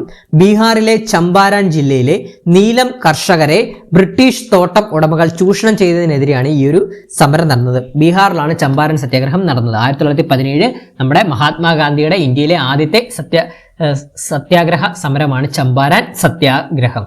ക്ലിയർ ആണേ? അടുത്ത ചോദ്യത്തിലോട്ട് പോവാം. ചപ്പാത്തി പ്രസ്ഥാനം സ്വാതന്ത്ര്യ സമരത്തിലെ ഏത് സംഭവവുമായി ബന്ധപ്പെട്ടിരിക്കുന്നു? ചപ്പാത്തി പ്രസ്ഥാനം ഓപ്ഷൻ ബി ഒന്നാം സ്വാതന്ത്ര്യ സമരവുമായിട്ടാണ് ബന്ധപ്പെട്ടിരിക്കുന്നത്. നോക്കാം. 1857 മെയ് 10 മീററ്റിൽ വെച്ചാണ് 1887 ഒന്നാം സ്വാതന്ത്ര്യ സമരം ആരംഭിച്ചത് കേട്ടോ. 1857 മെയ് 10 മീററ്റിൽ വെച്ചാണ് നമ്മുടെ ഒന്നാം സ്വാതന്ത്ര്യ സമരം ആരംഭിച്ചത്. 1887 ഒന്നാം സ്വാതന്ത്ര്യ സമരം ആരംഭിച്ചത്. ഒന്നാം സ്വാതന്ത്ര്യ സമരത്തെ കുറിച്ച് പറയുന്ന മറ്റു പേരുകളാണ് മഹാവിപ്ലവം എന്നും ശിപ്പായി ലഹള എന്നും അറിയപ്പെടുന്നത് കേട്ടോ. ഇനി ഈ ഒരു ചപ്പാത്തി പ്രസ്ഥാനം എന്ന് പറഞ്ഞു കഴിഞ്ഞാൽ വിപ്ലവത്തിന് തൊട്ടു മുൻപ് 1857 ഫെബ്രുവരി മാർച്ച് മാസങ്ങളിൽ ഉത്തരേന്ത്യൻ ഗ്രാമങ്ങളിൽ അസാധാരണമാംവിധം ചപ്പാത്തികൾ കൈമാറ്റം ചെയ്യപ്പെട്ടിരുന്നു. അതായത് ബ്രിട്ടീഷുകാർക്കെതിരെ പോരാടാൻ ജനങ്ങളെ ഒന്നിപ്പിക്കുന്നതിനും സന്ദേശങ്ങൾ എത്തിക്കുന്നതിനുമായി ഉപയോഗിച്ച നിഗൂഢ മാർഗമായാണ് ചരിത്രകാരന്മാർ ചപ്പാത്തി കൈമാറ്റത്തെ കാണുന്നത്. ചിലയിടങ്ങളിൽ ചപ്പാത്തിയോടൊപ്പം താമരപ്പൂവും കൈമാറിയിരുന്നതായി ബ്രിട്ടീഷ് രേഖകളിൽ പരാമർശം ഉണ്ട് കേട്ടോ. അപ്പൊ ഇത്തരം കാര്യങ്ങൾ അറിഞ്ഞിരിക്കണം, റിലേറ്റ് ചെയ്തിട്ടുള്ള. പിന്നെ ഓപ്ഷൻസിൽ തന്നിട്ടുള്ള നമ്മുടെ ഗുരുവായൂർ സത്യാഗ്രഹം 1931 മുതൽ 1931 നവംബർ 1 മുതൽ 1932 ഒക്ടോബർ 2 വരെയാണ് ഗുരുവായൂർ സത്യാഗ്രഹം നീണ്ടുനിന്നത്. ഗുരുവായൂർ ക്ഷേത്രത്തിൽ താഴ്ന്ന ജാതിക്കാർക്ക് പ്രവേശനം അനുവദിക്കുക എന്നതായിരുന്നു ഗുരുവായൂർ സത്യാഗ്രഹത്തിന്റെ ലക്ഷ്യം. പിന്നെ ഗുരുവായൂർ സത്യാഗ്രഹത്തിന് നേതൃത്വം നൽകിയത് കെ കേളപ്പനാണ്. കേരള ഗാന്ധി എന്നറിയപ്പെട്ടിരുന്ന കെ കേളപ്പനാണ് നേതൃത്വം നൽകിയത്.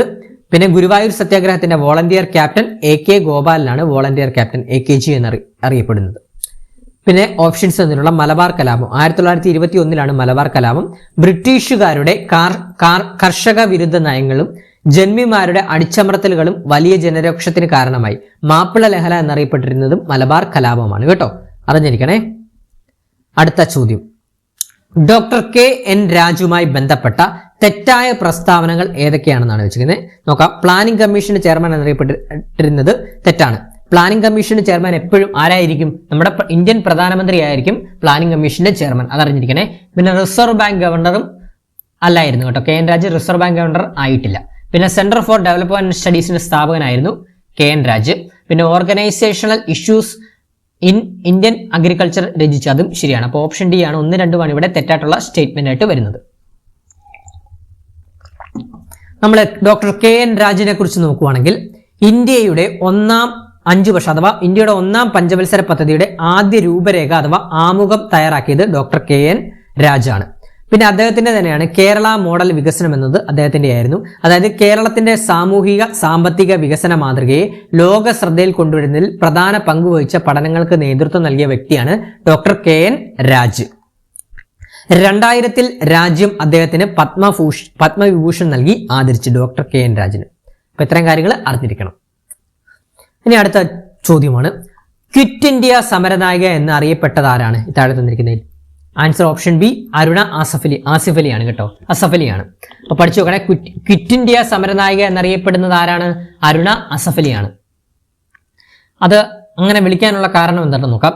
ഗോവാലിയ ടാങ്ക് മൈതാനം, അതായത് 1942 ഓഗസ്റ്റ് 9 ബോംബെയിലെ ഗോവാലിയ ടാങ്ക് മൈതാനത്ത് ത്രിവർണ്ണ പതാക ഉയർത്തിയത് ആരാണ്? അരുണ ആസഫ് അലിയാണ് കേട്ടോ, ആസഫ് അലിയാണ്. അപ്പൊ പരീക്ഷയ്ക്ക് ചോദിക്കാം, 1942 ഓഗസ്റ്റ് 9 ബോംബെയിലെ ഗോവാലിയ ടാങ്ക് മൈതാനത്ത് ത്രിവർണ്ണ പതാക ഉയർത്തിയ വനിത ആരാണെന്ന് ചോദിക്കാം. ആരാണ്? അരുണ ആസഫ് അലിയാണ് കേട്ടോ, അരുണ ആസഫ് അലിയാണ്.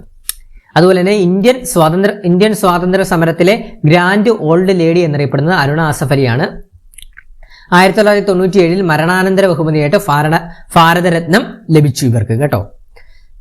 പിന്നെ നമ്മുടെ സരോജിനി ഓപ്ഷൻസ് തന്നിട്ടുള്ള സരോജിനി നായിഡുവിനെ കുറിച്ചും പറയണം, പരീക്ഷയ്ക്ക് ചോദിക്കാൻ സാധ്യതയുണ്ട്. ഇന്ത്യയുടെ വാനമ്പാടി എന്നും ഭാരത കോകിലം എന്നറിയപ്പെട്ടിരുന്നത് സരോജിനി നായിഡുവിനെയാണ് കേട്ടോ. അപ്പൊ ഇന്ത്യയുടെ വാനമ്പാടി എന്നും ഭാരത കോകിലം എന്നും അറിയപ്പെടുന്നത് ആരെയാണ്? സരോജിനി നായിഡുവിനെയാണ്. 1925 കാൺപൂർ INC സമ്മേളനത്തിന് അധ്യക്ഷയായ ആദ്യ ഇന്ത്യൻ വനിത. പഠിച്ചു വെക്കണേ, 1925 കാൺപൂർ INC ഇന്ത്യൻ നാഷണൽ കോൺഗ്രസിന്റെ സമ്മേളനത്തിൽ അധ്യക്ഷയായ ആദ്യ ഇന്ത്യൻ വനിതയാണ് സരോജിനി നായിഡു. സ്വതന്ത്ര ഇന്ത്യയിലെ ആദ്യ വനിതാ ഗവർണറാണ് സരോജിനി നായിഡു. ഉത്തർപ്രദേശിലെ വനിതാ ഗവർണറായിരുന്നു സരോജിനി നായിഡു. സരോജിനി നായിഡുവിന്റെ ജന്മദിനമായിട്ടുള്ള ഫെബ്രുവരി 13 ഇന്ത്യയിൽ ദേശീയ വനിതാ ദിനമായിട്ട് ആചരിക്കുന്നു. ക്ലിയർ ആണ്? ക്ലാസ് കാണുന്ന കൂട്ടുകാരുണ്ടെങ്കിൽ ലൈക്ക് ചെയ്യാൻ മറക്കരുതേ. അടുത്ത ചോദ്യം, ബോംബെ പ്ലാനുമായി ബന്ധപ്പെട്ട തെറ്റായ പ്രസ്താവനകൾ ഏതൊക്കെയാണെന്ന് നോക്കാം. വ്യവസായികളും സംരംഭകരും ആസൂത്രണത്തിനെതിരായിരുന്നു, അത് തെറ്റാണ്. പിന്നെ വ്യവസായികവും സാമ്പത്തികവുമായ നിക്ഷേപങ്ങളിൽ രാഷ്ട്രം മുൻകൈ എടുക്കണമെന്ന് ആവശ്യം ഉന്നയിച്ചത് ശരിയാണ്. ആഗോള മൂലധന നിക്ഷേപത്തിനായി വാദിച്ചു, അത് തെറ്റാണ്. ആസൂത്രിത സമ്പദ് വ്യവസ്ഥയ്ക്കുള്ള നിർദ്ദേശങ്ങൾ തയ്യാറാക്കി, അത് ശരിയാണ്. അപ്പോൾ ഓപ്ഷൻ ബി ആണ് 1, 3 തെറ്റായിട്ടുള്ള സ്റ്റേറ്റ്മെന്റ്. അപ്പോൾ എന്താണ് ബോംബെ പ്ലാൻ എന്നുള്ളത് നമ്മൾ അറിഞ്ഞിരിക്കണം. റിലേറ്റഡ് ആയിട്ട് പരീക്ഷയ്ക്ക് ചോദിക്കാൻ സാധ്യതയുണ്ട്. ബോംബെ പ്ലാന് 1944-45 ഇടയിലാണ് തയ്യാറാക്കിയത്. നോക്കാം, സ്വാതന്ത്ര്യത്തിന് ശേഷം ഇന്ത്യ നടപ്പിലാക്കേണ്ട സാമ്പത്തിക വികസന മാതൃകയെക്കുറിച്ച് ചർച്ച ചെയ്യുന്നതിനായി പ്രമുഖ വ്യവസായികൾ തയ്യാറാക്കിയ 15 വർഷത്തെ വികസന പദ്ധതിയാണ് ബോംബെ പ്ലാന് എന്നറിയപ്പെടുന്നത്. ഈ ബോംബെ പ്ലാനിന്റെ പ്രധാന ലക്ഷ്യം എന്ന് പറയുന്നത് കൃഷി വ്യവസായ മേഖലകളുടെ ദ്രുതഗതിയിലുള്ള വികസനത്തിലൂടെയുള്ള പ്രതിശീർഷ വരുമാനം ഇരട്ടിയാക്കുക. അപ്പൊ നമ്മുടെ ബോംബെ പ്ലാനിന്റെ പ്രധാന ലക്ഷ്യം എന്താണ്? കൃഷി വ്യവസായ മേഖലകളുടെ ദ്രുതഗതിയിലുള്ള വികസനത്തിലൂടെ പ്രതിശീർഷ വരുമാനം ഇരട്ടിയാക്കുക എന്നതാണ്. ഇന്ത്യയിലെ പ്രമുഖരായ 8 വ്യവസായ പ്രമുഖരും വിദഗ്ധരും ചേർന്ന് ഒന്നിച്ച് തയ്യാറാക്കിയ ഒരു കൂട്ടായ പദ്ധതിയായിരുന്നു ബോംബെ പ്ലാൻ എന്ന് പറയുന്നത്. എങ്കിലും ഈ പദ്ധതിയുടെ തുടക്കത്തിൽ പിന്നിൽ നിന്ന് പ്രവർത്തിച്ച പ്രധാന വ്യക്തികളാണ് JRD ടാറ്റയും JD ബിർളയും. അതുകൊണ്ട് തന്നെ ഈ ഒരു പദ്ധതി ടാറ്റ ബിർള പ്ലാൻ എന്ന് അറിയപ്പെടുന്നു. അപ്പൊ ബോംബെ പ്ലാനെ ടാറ്റ ബിർള പ്ലാൻ എന്നും അറിയപ്പെടുന്നു കേട്ടോ. അടുത്ത പോയിന്റ്, ബോംബെ പ്ലാൻ തയ്യാറാക്കുന്നതിൽ പ്രധാന പങ്ക് വഹിച്ച മലയാളി സാന്നിധ്യമാണ് ഡോക്ടർ ജോൺ മത്തായി കേട്ടോ. അപ്പൊ ബോംബെ പ്ലാൻ തയ്യാറാക്കുന്നതിൽ പ്രധാന പങ്ക് വഹിച്ച മലയാളി ആരാണ്? ഡോക്ടർ ജോൺ മത്തായി ആണ്. ഈ ജോൺ മത്തായിയെ കുറിച്ച് പറയുകയാണെങ്കിൽ സ്വതന്ത്ര ഇന്ത്യയിലെ ആദ്യ റെയിൽവേ മന്ത്രിയായിരുന്നു ജോൺ മത്തായി. 1947 സ്വതന്ത്ര ഇന്ത്യയിലെ ആദ്യത്തെ റെയിൽവേ മന്ത്രിയായിട്ട് അദ്ദേഹം ചുമതലയേറ്റു. അതിനുശേഷം കേന്ദ്ര ധനകാര്യമന്ത്രിയായിട്ടും ജോൺ മത്തായി ചുമതലയേറ്റിട്ടുണ്ട്. അതായത് 1948 മുതൽ 1950 വരെ ഇന്ത്യയുടെ ധനകാര്യമന്ത്രിയായി സേവനമനുഷ്ഠിച്ചു. അതോടൊപ്പം തന്നെ ഇന്ത്യയുടെ ആദ്യത്തെ റിപ്പബ്ലിക് ബജറ്റ് അവതരിപ്പിച്ചത് ഇദ്ദേഹമാണ് 1950. പരീക്ഷയ്ക്ക് ചോദിക്കാം. ഇന്ത്യയുടെ ആദ്യത്തെ റിപ്പബ്ലിക് ബജറ്റ് അവതരിപ്പിച്ചത് ആരാണ്? ഡോക്ടർ ജോൺ മത്തായി ആണ് കേട്ടോ. ഇമ്പോർട്ടന്റ് ആണ്, പരീക്ഷയ്ക്ക് പഠിച്ചു വെക്കണം. അടുത്ത ഘട്ടത്തിൽ ചോദിക്കാൻ സാധ്യതയുണ്ട്. അടുത്ത ചോദ്യം, സ്വതന്ത്ര ഭാരതത്തിലെ ആദ്യ മന്ത്രിസഭയിലെ വാർത്താ വിനിമയ വകുപ്പ് മന്ത്രി ആരാണ്? ആൻസർ ഓപ്ഷൻ സി ആണ്, റാഫി അഹമ്മദ് കിദ്വായ് ആണ് കേട്ടോ. അപ്പൊ സ്വതന്ത്ര ഭാരതത്തിലെ ആദ്യ മന്ത്രിസഭയിലെ വാർത്താവിനിമയ വകുപ്പ് മന്ത്രി റാഫി അഹമ്മദ് കിദ്വായ് ആണ്. ഇനി ഓപ്ഷൻസ് ഉള്ളതുകൂടെ നോക്കിപ്പോവാം. രാജകുമാരി അമൃത് കൗർ എന്ന് പറയുന്നത് ആദ്യത്തെ ആരോഗ്യ വകുപ്പ് മന്ത്രിയാണ്. സ്വതന്ത്ര ഇന്ത്യയിലെ ആദ്യത്തെ വനിതാ കേന്ദ്രമന്ത്രി കൂടിയാണ് രാജകുമാരി അമൃത് കൗർ. പിന്നെ മൗലാന അബ്ദുൽ കലാം ആസാദ് ആദ്യത്തെ വിദ്യാഭ്യാസ വകുപ്പ് മന്ത്രിയാണ്. പിന്നെ ജഗ്ജീവൻ റാം എന്ന് പറയുന്നത് ആദ്യത്തെ തൊഴിൽ വകുപ്പ് മന്ത്രിയുമാണ്. ക്ലിയർ ആണ്? അടുത്ത ചോദ്യം,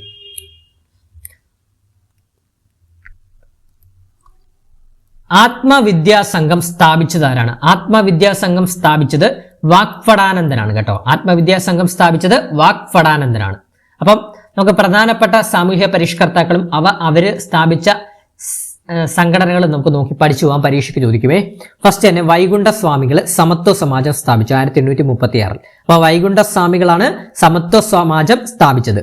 പണ്ഡിറ്റ് കെ പി കറുപ്പൻ അരയ സമാജം. പണ്ഡിറ്റ് കെ പി കറുപ്പൻ അരയ സമാജം. ശ്രീനാരായണ ധർമ്മ പരിപാലന യോഗം അഥവാ SNDP ശ്രീനാരായണ ഗുരു. സാധുജന പരിപാലന യോഗം അയ്യങ്കാളിയാണ് കേട്ടോ. സാധുജന പരിപാലന യോഗം അയ്യൻകാളി. യോഗക്ഷേമ സഭ VT ഭട്ടതിരിപ്പാട്. യോഗക്ഷേമ സഭ VT ഭട്ടതിരിപ്പാട്. പ്രത്യക്ഷ രക്ഷാസഭ അഥവാ PRDS പൊയ്കേൽ യോഹന്നാൻ അഥവാ കുമാര ഗുരുദേവൻ. സഹോദര സംഘം സഹോദരൻ അയ്യപ്പനാണ് കേട്ടോ. സഹോദര സംഘം സഹോദരൻ അയ്യപ്പനാണ്. ക്ലിയർ ആണ്? ഇത്രയും കാര്യങ്ങൾ, ഇത്തരം സംഘടനകൾ സ്ഥിരമായിട്ട് PSC ചോദിക്കുന്നതാണ്, പഠിച്ചു വെക്കണം. അടുത്ത ചോദ്യം, ഭരണഘടനാ നിർമ്മാണ സഭ ഔദ്യോഗികമായി ഇന്ത്യൻ ദേശീയ പതാക അംഗീകരിച്ച ദിവസം എന്നാണ്. അപ്പൊ ഭരണഘടനാ നിർമ്മാണ സഭ ഔദ്യോഗികമായിട്ട് നമ്മുടെ ഇന്ത്യൻ ദേശീയ പതാക അംഗീകരിച്ച ദിവസം എന്നാണ്? 1947 ജൂലൈ 22 നോക്കാം. ഇന്ത്യൻ ദേശീയ പതാക രൂപകൽപ്പന ചെയ്തത് പിംഗലി വെങ്കയ്യാണ് കേട്ടോ. അപ്പൊ ഇന്ത്യൻ ദേശീയ പതാക രൂപകൽപ്പന ചെയ്തത് പിംഗലി വെങ്കയ്യാണ്. ഇന്ത്യൻ ദേശീയ പതാകയുടെ നീളവും വീതിയും തമ്മിലുള്ള അനുപാതം 3:2 ആണ് കേട്ടോ. നോട്ട് ചെയ്തോണേ, ഇന്ത്യൻ ദേശീയ പതാകയുടെ നീളവും വീതിയുമാണ്. അപ്പൊ നീളം 3ഉം വീതി 2ഉമാണ്. അപ്പൊ നീളവും വീതിയും തമ്മിലുള്ള ദേശീയ അനുപാതം എത്രയാണ്? 3:2 ആണ്. 3:2 ആണ്. ഭരണഘടനാ നിർമ്മാണ സഭ പതാക അംഗീകരിച്ച ജൂലൈ 22 ഇന്ത്യയിൽ ദേശീയ പതാക ദിനമായി നാഷണൽ ഫ്ലാഗ് ഡേ ആയിട്ട് ആചരിക്കുന്നത്. അപ്പൊ ഇന്ത്യയിൽ ദേശീയ പതാക ദിനം ജൂലൈ 22 ആണ്. പതാകയുടെ മധ്യത്തിലുള്ള അശോക ചക്രത്തിന് 24 ആരങ്ങളുണ്ട്. അപ്പൊ അശോക ചക്രത്തിന് 24 ആരങ്ങളുണ്ട്. ആ അശോക ചക്രത്തിന്റെ നിറം എന്ന് പറയുന്നത് നേവി ബ്ലൂ ആണ്. ആരത്തിന്റെ നിറം എന്ന് പറയുന്നത് നേവി ബ്ലൂ ആണ്. അതുപോലെ തന്നെ നമ്മുടെ പതാകയിലെ കുങ്കുമ നിറം എന്ന് പറയുന്നത് സഫ്രോൺ എന്ന് പറയുന്നത് ധീരത്തെയും ത്യാഗത്തെയും സൂചിപ്പിക്കുന്നു. പിന്നെ വെള്ള നിറം എന്ന് പറയുന്നത് സമാധാനത്തെയും സത്യത്തെയും സൂചിപ്പിക്കുന്നു. പച്ച നിറം പ്രതിനിധാനം ചെയ്യുന്നത് വിശ്വാസത്തെയും സമൃദ്ധിയുമാണ്. പച്ച നിറം പ്രതിനിധാനം ചെയ്യുന്നത്. ഇതൊക്കെ വളരെ സിമ്പിൾ ആണെന്ന് തോന്നും. ഇതൊക്കെ പരീക്ഷയ്ക്ക് 1 മാർക്ക് പ്രതീക്ഷിക്കാവുന്ന ചോദ്യങ്ങളാണ് കേട്ടോ. പഠിച്ചു വെക്കണം. അതുപോലെ തന്നെ ഓപ്ഷനിൽ തന്നിട്ടുള്ള മറ്റ് പ്രധാന ദിവസങ്ങൾ 1947 ഓഗസ്റ്റ് 15 എന്താണ്? ഇന്ത്യക്ക് സ്വാതന്ത്ര്യം ലഭിച്ച ദിവസമാണ്. 1949 നവംബർ 26. 1949 നവംബർ 26 എന്താണ്? ഇന്ത്യയിൽ ഭരണഘടനാ നിർമ്മാണ സഭ അംഗീകരിച്ച ദിവസമാണ്. ഭരണഘടന അംഗീകരിച്ച ദിവസമാണ്. അതിനെ ഭരണഘടനാ ദിനം എന്ന് അറിയപ്പെടുന്നത്. പിന്നെ 1950 ജനുവരി 26 ഇന്ത്യയിൽ ഭരണഘടന നിലവിൽ വന്ന ദിവസം, അതായത് റിപ്പബ്ലിക് ദിനം 1950 ജനുവരി 26. അതൊക്കെ അറിയാവുന്ന കാര്യങ്ങളാണല്ലോ. ഓക്കെ, അടുത്ത ചോദ്യം, കേരളത്തിലെ ആദ്യ എക്കോ ടൂറിസ്റ്റ് കേന്ദ്രം ഏതാണ്? കേരളത്തിലെ ആദ്യ എക്കോ ടൂറിസ്റ്റ് കേന്ദ്രം ഓപ്ഷൻ ബി തെന്മലയാണ്. ഒരു മിനിറ്റ്.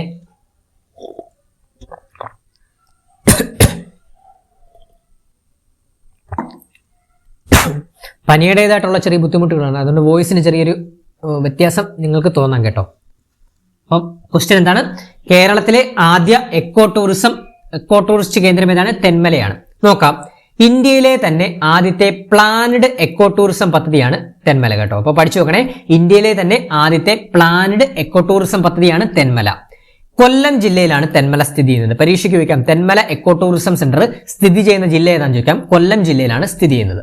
അതുപോലെ തന്നെ ചെന്തുരുണി വന്യജീവി സങ്കേതം തെന്മല എക്കോ ടൂറിസം മേഖലയുടെ ഭാഗമാണ് കേട്ടോ.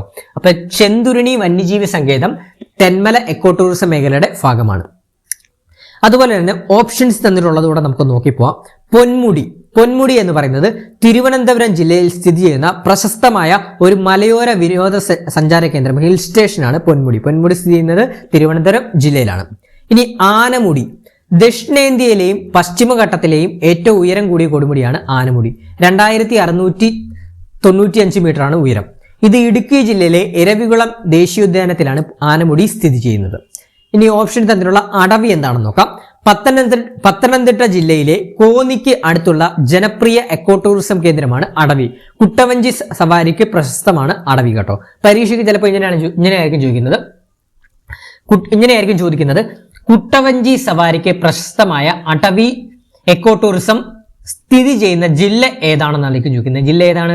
പത്തനംതിട്ട ജില്ലയിലാണ് അടവി എക്കോ ടൂറിസം സ്ഥിതി ചെയ്യുന്നത്. ക്ലിയർ ആണേ? അടുത്ത ചോദ്യം, തട്ടേക്കാട് പക്ഷി സങ്കേതം സ്ഥിതി ചെയ്യുന്ന ഇതിലെവിടെയാണെന്ന്? തട്ടേക്കാട് പക്ഷി സങ്കേതം സ്ഥിതി ചെയ്യുന്നത് ഓപ്ഷൻ ബി എറണാകുളം ജില്ലയിലാണ്. നോക്കാം. കേരളത്തിലെ ആദ്യത്തെ പക്ഷി സങ്കേതമാണ് തട്ടേക്കാട് പക്ഷി സങ്കേതം. 1983 നിലവിൽ വന്നത്. അപ്പൊ കേരളത്തിലെ ആദ്യത്തെ പക്ഷി സങ്കേതം ഏതാണ്? തട്ടേക്കാട് പക്ഷി സങ്കേതം, എറണാകുളം. ഡോക്ടർ സലീം അലി പക്ഷി സങ്കേതം, പ്രശസ്ത പക്ഷി നിരീക്ഷകനായ ഡോക്ടർ സലീം അലിയുടെ പേരിലാണ് നമ്മുടെ തട്ടേക്കാട് പക്ഷി സങ്കേതം അറിയപ്പെടുന്നത്. പെരിയാർ നദിയുടെ തീരത്താണ് തട്ടേക്കാട് പക്ഷി സങ്കേതം സ്ഥിതി ചെയ്യുന്നത്. ഇനി ഓപ്ഷൻ തന്നിട്ടുള്ളത് അതിന് പ്രധാനപ്പെട്ട പക്ഷി സങ്കേതങ്ങൾ ഒന്ന് പഠിച്ചു പോകാം. റിലേറ്റഡ് ആയിട്ട് അടുത്ത ഘട്ടത്തിൽ ചോദിക്കാൻ സാധ്യതയുണ്ട്. കുമരകം പക്ഷി സങ്കേതം വേമ്പനാട്ടു കായലിന്റെ തീരത്ത് സ്ഥിതി ചെയ്യുന്ന പ്രധാന ദേശാടന പക്ഷി കേന്ദ്രമാണ് കുമരകം പക്ഷി സങ്കേതം. സ്ഥിതി ചെയ്യുന്നത് കോട്ടയം ജില്ലയിലാണ് കുമരകം പക്ഷി സങ്കേതം സ്ഥിതി ചെയ്യുന്നത്. ഇനി മംഗളവനം പക്ഷി സങ്കേതം കൊച്ചി നഗരമധ്യത്തിൽ ഹൈക്കോടതിക്ക് തൊട്ടു പിന്നിലായി സ്ഥിതി ചെയ്യുന്ന കണ്ടൽക്കാടിലാണ് ഈ ഒരു പക്ഷി സങ്കേതം സ്ഥിതി ചെയ്യുന്നത്. അപ്പൊ പരീക്ഷയ്ക്ക് ഇങ്ങനെയായിരിക്കും ചോദിക്കുന്നത് കൊച്ചി നഗരമധ്യത്തിൽ ഹൈക്കോടതിക്ക് തൊട്ടു പിന്നിലായി സ്ഥിതി ചെയ്യുന്ന പക്ഷി സങ്കേതം ഏതാണെന്ന് ചോദിക്കാം. ഏതാണ്?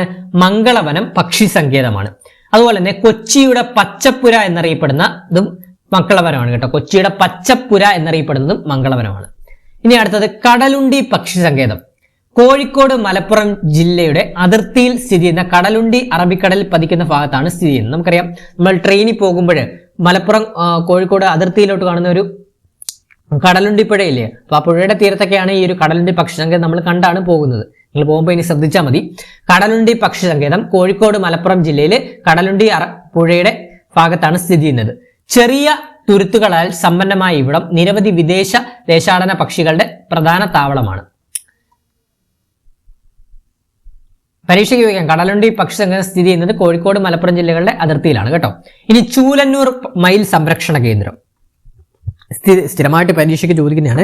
ചൂലന്നൂർ മയിൽ സംരക്ഷണ കേന്ദ്രം സ്ഥിതി ചെയ്യുന്ന ജില്ല ഏതാണെന്ന് ചോദിക്കുന്നതാണ്. ഏതാണ്? പാലക്കാട് ജില്ലയിലാണ് ചൂലന്നൂർ മയിൽ സംരക്ഷണ കേന്ദ്രം സ്ഥിതി ചെയ്യുന്നത്. അതായത് മയിലുകളുടെ സംരക്ഷണത്തിനായി പ്രവർത്തിക്കുന്ന കേന്ദ്രമാണ്. അതുപോലെ തന്നെ പ്രശസ്ത പക്ഷി നിരീക്ഷണ ശാസ്ത്രജ്ഞനായിട്ടുള്ള KK നീലകണ്ഠന്റെ പേരിൽ അറിയപ്പെടുന്നു. അപ്പൊ പരീക്ഷയ്ക്ക് ഇങ്ങനെ ഒരു ചോദ്യം പ്രതീക്ഷിക്കാം. പ്രശസ്ത പക്ഷി നിരീക്ഷണ ശാസ്ത്രജ്ഞനായിട്ടുള്ള KK നീലകണ്ഠന്റെ പേരിൽ അറിയപ്പെടുന്ന മയിൽ സംരക്ഷണ കേന്ദ്രം ഏതാണ്?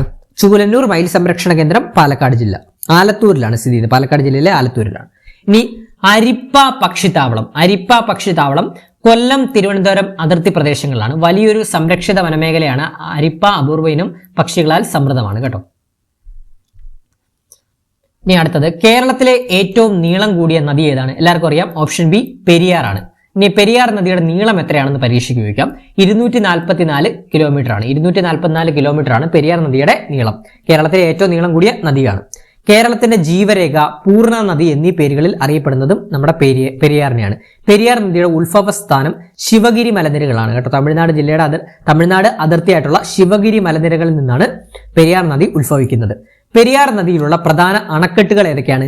ഇടുക്കി ഡാം, മുല്ലപ്പെരിയാർ ഡാം, ചെറുതോണി, കുളമാവ്, നേര്യമംഗലം, ഭൂതത്താൻകെട്ട് എന്നിവയാണ് പെരിയാർ നദിയിലുള്ള പ്രധാന അണക്കെട്ടുകൾ. ഇത് പരീക്ഷയ്ക്ക് ചോദിച്ചിട്ടുള്ളതാണ്. താഴെ തന്നിരിക്കുന്നവയിൽ പെരിയാർ നദികളുടെ അണക്കെട്ടുകളിൽ പെടാത്തത് ഏതെന്നൊക്കെ ചോദിച്ചിട്ടുള്ളതാണ്. അപ്പൊ ഏതൊക്കെയാണ് പെരിയാർ നദിയിലുള്ള പ്രധാന അണക്കെട്ടുകൾ? Idukki dam, Mullaperiyar dam, Cheruthoni, Kulamavu, Neriamangalam, Bhoothathankettu. Clear ആണേ? ഇനി ഓപ്ഷൻസിൽ ഉള്ളവയോടൊന്ന് നോക്കി പോവാം. ഭാരതപ്പുഴ കേരളത്തിലെ രണ്ടാമത്തെ നീളം കൂടിയ നദിയാണ് ഭാരതപ്പുഴ, 209 കിലോമീറ്റർ. ഭാരതപ്പുഴയെ നീള എന്ന പേരിൽ അറിയപ്പെടുന്നതും നമ്മുടെ ഭാരതപ്പുഴയാണ്. അതുപോലെ തന്നെ കേരളത്തിലെ ഏറ്റവും വീതി കൂടിയ നദി കൂടിയാണ് ഭാരതപ്പുഴ കേട്ടോ. അതുപോലെ തന്നെ പമ്പാ നദി, കേരളത്തിലെ മൂന്നാമത്തെ നീളം കൂടിയ നദിയാണ് പമ്പാ നദി, 176 കിലോമീറ്റർ. ദക്ഷിണ ഭഗീരഥി എന്നറിയപ്പെടുന്നു. സ്ഥിരമായിട്ട് നമ്മുടെ പരീക്ഷകളിൽ ചോദിക്കുന്ന ഒരു ചോദ്യമാണ്, ദക്ഷിണ ഭഗീരഥി എന്നറിയപ്പെടുന്ന നദി ഏതാണെന്ന് ചോദിക്കുന്നതാണ്. ഏതാണ്? പമ്പാ നദിയാണ്. ഇനി ചാലിയാർ നദി, കേരളത്തിലെ നാലാമത്തെ നീളം കൂടിയ നദിയാണ് ചാലിയാർ നദി, 169 കിലോമീറ്റർ.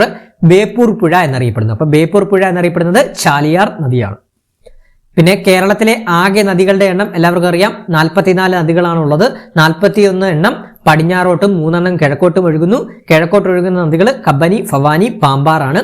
കേരളത്തിലെ ഏറ്റവും ചെറിയ നദി ഏതാണ്? മഞ്ചേശ്വരം പുഴയാണ് കേട്ടോ, 16 കിലോമീറ്റർ. അപ്പൊ കേരളത്തിലെ ഏറ്റവും ചെറിയ നദി മഞ്ചേശ്വരം പുഴ, 16 കിലോമീറ്റർ. എവിടെയാണ് സ്ഥിതി ചെയ്യുന്നത്? കാസർഗോഡ് ജില്ലയിലാണ് മഞ്ചേശ്വരം പുഴ സ്ഥിതി ചെയ്യുന്നത്. അടുത്ത ചോദ്യം, തമിഴ്നാടിനെ കേരളവുമായി ബന്ധിപ്പിക്കുന്ന ചുരം ഏതാണ്? ആൻസർ ഓപ്ഷൻ സി, പാലക്കാട് ചുരമാണ് കേട്ടോ, പാലക്കാട് ചുരമാണ്. ബാക്കിയെല്ലാം തമിഴ്നാടുമായിട്ട് ബന്ധിപ്പിക്കുന്ന ചുരമല്ല കേട്ടോ. അല്ല, ഈ ഒരു ക്വസ്റ്റ്യൻ ഡിലീഷൻ ആവാൻ സാധ്യത ഉള്ള പോലാണ് തോന്നുന്നത് കേട്ടോ. അതായത് ഈ ഒരു ക്വസ്റ്റ്യൻ മിക്കവാറും ഡിലീഷൻ ആവും കേട്ടോ. അതായത് തമിഴ്നാടിനെ കേരളവുമായി ബന്ധിപ്പിക്കേണ്ട ചുരം പാലക്കാട് ചുരവും ഉണ്ട്, കുമളി ചുരവും ഉണ്ട് കേട്ടോ. അപ്പൊ അതുകൊണ്ട് ഇത് ഡിലീഷൻ ആവും. ഫൈനൽ ആൻസർ കീ വരുമ്പോൾ ഡിലീഷൻ ആവും. നോക്കാം. പശ്ചിമഘട്ടത്തിലെ ഏറ്റവും വീതി കൂടിയ സ്വാഭാവിക വിടവാണ് പാലക്കാട് ചുരം കേട്ടോ. പശ്ചിമഘട്ടത്തിലെ ഏറ്റവും വീതി കൂടിയ സ്വാഭാവിക വിടവ് ഏതാണെന്ന് ചോദിച്ചു കഴിഞ്ഞാൽ പാലക്കാട് ചുരമാണ്. ഭാരതപ്പുഴ ഒഴുകുന്നത് ഈ ഒരു പാലക്കാട് ചുരത്തിലൂടെയാണ് കേട്ടോ. പാലക്കാട് ചുരം ബന്ധിപ്പിക്കുന്നത് നമ്മുടെ പാലക്കാടിനെയും അതുപോലെ തന്നെ കോയമ്പത്തൂരിനെയാണ്, തമിഴ്നാട്ടിലെ കോയമ്പത്തൂരിനെയാണ് ബന്ധിപ്പിക്കുന്നത്. ഇനി താമരശ്ശേരി ചുരം കോഴിക്കോടിനെയും വയനാടിനെയും തമ്മിൽ ബന്ധിപ്പിക്കുന്നതാണ് താമരശ്ശേരി ചുരം. അതായത് വയനാട് ചുരം എന്നറിയപ്പെടുന്നത് താമരശ്ശേരി ചുരമാണ്. പിന്നെ കുമളി ചുരം എന്നറിയപ്പെടുന്നത് കേരളത്തിലെ ഇടുക്കിയെയും തമിഴ്നാട്ടിലെ തേനി, മധുര എന്നീ ജില്ലകളെയുമായി ബന്ധിപ്പിക്കുന്നത്. നമ്മുടെ കുമളി ചുരവും തമിഴ്നാടിനെ ബന്ധിപ്പിക്കുന്ന മറ്റൊരു ചുരമാണ്. അതുകൊണ്ട് തന്നെയാണ് ഈ ഒരു ക്വസ്റ്റ്യൻ ഡിലീഷൻ ആയി പോകുന്നത്. ഇനി പേരമ്പാടി ചുരം സ്ഥിരമായിട്ട് പരീക്ഷയ്ക്ക് വയ്ക്കുന്നതാണ്. കണ്ണൂരിനെയും കർണാടകയിലെ കൊടകിനെയും കൂർഗിനെയും ബന്ധിപ്പിക്കുന്നതാണ്. അപ്പൊ പേരമ്പാടി ചുരം കണ്ണൂരിനെയും ശരിക്കും പറയുവാണെങ്കിൽ കണ്ണൂരിലെ ഇരിട്ടി നഗരത്തെയും അതുപോലെ തന്നെ കർണാടകയിലെ കുടകിനെയും തമ്മിൽ ബന്ധിപ്പിക്കുന്ന ചുരമാണ് പേരമ്പാടി ചുരം. ഇനി പെരിയ ചുരം കണ്ണൂരിനെ വയനാടുമായി ബന്ധിപ്പിക്കുന്ന ചുരമാണ് പെരിയ ചുരം കേട്ടോ. കണ്ണൂരിനെ വയനാടുമായി ബന്ധിപ്പിക്കുന്ന ചുരമാണ് പെരിയ ചുരം. മാനന്തവാടിയിലേക്ക് പോകാൻ ഈ ഒരു പെരിയ ചുരം ഉപയോഗിക്കുന്നുണ്ട്. പിന്നെ കുതിരാൻ ചുരം കേട്ടോ. കുതിരാൻ ചുരം തൃശ്ശൂരിനെ പാലക്കാടുമായി ബന്ധിപ്പിക്കുന്ന ചുരമാണ് കുതിരാൻ ചുരം. കേരളത്തിലെ ആദ്യത്തെ ഇരട്ടക്കുഴൽ ദേശീയ തുരങ്കം സ്ഥിതി ചെയ്യുന്നത് കുതിരാൻ തുരങ്കത്തിലാണ്. ഇനി നാടുകാണി ചുരം മലപ്പുറത്തെ നിലമ്പൂരിനെയും തമിഴ്നാട്ടിലെ ഊട്ടിയെയും തമ്മിൽ ബന്ധിപ്പിക്കുന്നതാണ് നാടുകാണി ചുരം. ഇനി ആര്യങ്കാവ് ചുരം കൊല്ലം ജില്ലയിലെ പുനലൂരിനെയും തമിഴ്നാട്ടിലെ ചെങ്കോട്ടയും ബന്ധിപ്പിക്കുന്നതാണ് ആര്യങ്കാവ് ചുരം. ഇത്രയും കാര്യങ്ങൾ അറിഞ്ഞിരിക്കണം. അടുത്ത ചോദ്യം, മനുഷ്യ ശരീരത്തിലെ ഏത് ഹോർമോണിന്റെ ഏറ്റക്കുറച്ചിലുകളാണ് ദൈനംദിന ഉറക്കത്തെയും ഉണരലിനെയും സ്വാധീനിക്കുന്നത്? ആൻസർ ഓപ്ഷൻ സി, മെലാറ്റോണിൻ ആണ് കേട്ടോ, മെലാറ്റോണിൻ. അപ്പൊ എന്താണെന്ന് നോക്കാം. ഈ മെലാറ്റോണിൻ ഉൽപ്പാദിപ്പിക്കുന്ന ഗ്രന്ഥി ഏതാണെന്ന് പരീക്ഷയ്ക്ക് ചോദിക്കാൻ വേണ്ടി തലച്ചോറിലുള്ള പീനിയൽ ഗ്രന്ഥി കേട്ടോ, തലച്ചോറിലുള്ള പീനിയൽ ഗ്ലാൻഡ് അഥവാ പീനിയൽ ഗ്രന്ഥിയാണ് മെലാറ്റോണിൻ ഉൽപ്പാദിപ്പിക്കുന്നത്. മെലാറ്റോണിനെ മനുഷ്യ ശരീരത്തിലെ ദൈനംദിന ജൈവ ഘടികാരത്തെ നിയന്ത്രിക്കുന്നത് ഈ ഒരു ഹോർമോണാണ് കേട്ടോ. അതായത് മെലാറ്റോണിനാണ് മനുഷ്യ ശരീരത്തിലെ ദൈനംദിന ജൈവ ഘടികാരത്തെ നിയന്ത്രിക്കുന്നത്. മെലാറ്റോണിൻ എന്ന് പറഞ്ഞ ഹോർമോണാണ്. അതായത് മെലാറ്റോണിനും പ്രകാശവുമായിട്ട് തമ്മിലൊരു ബന്ധമുണ്ട്. അതായത് ഇരുട്ടുള്ളപ്പോൾ മെലാറ്റോണിൻ ഉൽപാദനം കൂടുകയും ഉറക്കം അനുഭവപ്പെടുകയും ചെയ്യുന്നു കേട്ടോ. അപ്പം മെലാറ്റോണിൻ എന്ന് പറഞ്ഞ ഹോർമോൺ ഇരുട്ടുള്ളപ്പോൾ, അതായത് സന്ധ്യയാകുമ്പോൾ, രാത്രിയിൽ ഉദ്ദേശിക്കുന്നത് ഇരുട്ടുള്ളപ്പോൾ മെലാറ്റോണിൻ ഉൽപാദനം കൂടുകയും ഉറക്കം അനുഭവപ്പെടുകയും ചെയ്യുന്നു. ഇനി വെളിച്ചമുള്ളപ്പോൾ മെലാറ്റോണിൻ എന്ന് പറഞ്ഞ ഹോർമോണിന്റെ ഉൽപാദനം കുറയുകയും ശരീരം ഉണർന്നിരിക്കുകയും ചെയ്യുന്നു. അതുകൊണ്ട് തന്നെ ജൈവ ഘടികാരം എന്ന് ആണ് അറിയപ്പെടുന്നത് കേട്ടോ. അതുപോലെ തന്നെ ഇരുട്ടിൽ ഉൽപ്പാദിപ്പിക്കപ്പെടുന്നതിനാൽ ഇതിനെ ഹോർമോൺ ഓഫ് ഡാർക്ക്നെസ് എന്നും വിളിക്കാറുണ്ട് കേട്ടോ. അപ്പോൾ ഹോർമോൺ ഓഫ് ഡാർക്ക്നെസ് എന്നറിയപ്പെടുന്നത് ആരാണ്? മെലാറ്റോണിൻ ആണ് കേട്ടോ, മെലാറ്റോണിൻ ആണ്. ഇരുട്ടിലാണ് ഇത് കൂടുതൽ ഉൽപ്പാദിപ്പിക്കപ്പെടുന്നത്. ഇനി ബാക്കിയുള്ള ഓപ്ഷൻസിലുള്ളതോടെ നോക്കിപ്പോവാം. കോർട്ടിസോൾ എന്ന് പറഞ്ഞാൽ അഡ്രിനൽ ഗ്രന്ഥിയാണ് കോർട്ടിസോൾ ഉൽപ്പാദിപ്പിക്കുന്നത്. ശരീരത്തിലെ സ്ട്രെസ് അഥവാ സമ്മർദ്ദം നിയന്ത്രിക്കുന്നതിന് ഇതിനെ സ്ട്രെസ് ഹോർമോൺ എന്നും വിളിക്കുന്നു കേട്ടോ, കോർട്ടിസോളിനെ. ഇനി പാരാതൈറോയ്ഡ് ഗ്രന്ഥി ഉൽപ്പാദിപ്പിക്കുന്ന ഹോർമോണാണ് പാരാതെർമോൺ. രക്തത്തിലെ കാൽസ്യം, ഫോസ്ഫറസ് എന്നിവയുടെ അളവ് ക്രമീകരിക്കാൻ സഹായിക്കുന്നു. ഇനി എപ്പിനെഫ്രിൻ അഡ്രിനാൽ ഗ്രന്ഥികൾ ഉൽപ്പാദിപ്പിക്കുന്ന ഒരു ഹോർമോണും അടിയന്തര ഘട്ടങ്ങളിൽ ജീവൻ രക്ഷിക്കാൻ ഉപയോഗിക്കുന്ന ഒരു പ്രധാന മരുന്നുമാണ് എപ്പിനെഫ്രിൻ എന്ന് പറഞ്ഞ ഹോർമോൺ. ഭയം, ദേഷ്യം, പരിഭ്രാന്തി തുടങ്ങിയ സാഹചര്യങ്ങളിൽ ശരീരം സ്വയം പ്രതിരോധിക്കാൻ തയ്യാറെടുക്കുന്ന ഫൈറ്റ് ഓർ ഫ്ലൈറ്റ്, പോരാടുക അല്ലെങ്കിൽ പിന്തിരിഞ്ഞോടുക എന്ന അവസ്ഥ സൃഷ്ടിക്കുന്ന ഹോർമോണാണ് കേട്ടോ. പരീക്ഷയ്ക്ക് വയ്ക്കാം, പോരാടുക അല്ലെങ്കിൽ പിന്തിരിഞ്ഞോടുക എന്ന അവസ്ഥ സൃഷ്ടിക്കുന്ന ഹോർമോൺ ഏതാണ്? എപ്പിനെഫ്രിൻ ആണ് കേട്ടോ. അഡ്രിനാലിൻ ഗ്രന്ഥിയാണ് ഉൽപ്പാദിപ്പിക്കുന്നത്. അടുത്ത ചോദ്യം, ഡോട്ട്സ് ഏത് രോഗത്തിന്റെ ചികിത്സാ രീതിയാണ്? ഡോട്ട്സ് ഏത് രോഗത്തിന്റെ ചികിത്സാ രീതിയാണ്? ഓപ്ഷൻ സി ക്ഷയമാണ് കേട്ടോ. ഇനി നമുക്ക് നോക്കാം. ഡോട്ട്സിന്റെ പൂർണ്ണ രൂപം directly observed treatment short course എന്നതാണ് ഡോട്ട്സിന്റെ പൂർണ്ണ രൂപം. ക്ഷയരോഗത്തിന് കാരണം എന്താണ്? മൈക്കോബാക്ടീരിയം ട്യൂബർക്കുലോസിസ് എന്ന ബാക്ടീരിയ ആണ് കേട്ടോ. ക്ഷയരോഗത്തിന് കാരണം എന്താണ്? മൈക്കോബാക്ടീരിയം ട്യൂബർക്കുലോസിസ് എന്ന ബാക്ടീരിയ ആണ്. ക്ഷയരോഗം പ്രധാനമായും ബാധിക്കുന്ന അവയവം ഏതാണ്? ശ്വാസകോശത്തിലാണ് ക്ഷയരോഗം പ്രധാനമായും ബാധിക്കുന്ന അവയവം. ഇനി ക്ഷയരോഗത്തിന്റെ വാക്സിൻ ഏതാണ്? ക്ഷയരോഗത്തിനെതിരെ നൽകുന്ന വാക്സിൻ ആണ് BCG കേട്ടോ. BCG ക്ഷയരോഗത്തിനെതിരെ നൽകുന്ന വാക്സിൻ ആണ്. ലോക ക്ഷയരോഗ ദിനം എന്നാണ്? മാർച്ച് 24 കേട്ടോ. അപ്പൊ ലോക ക്ഷയരോഗ ദിനം മാർച്ച് 24.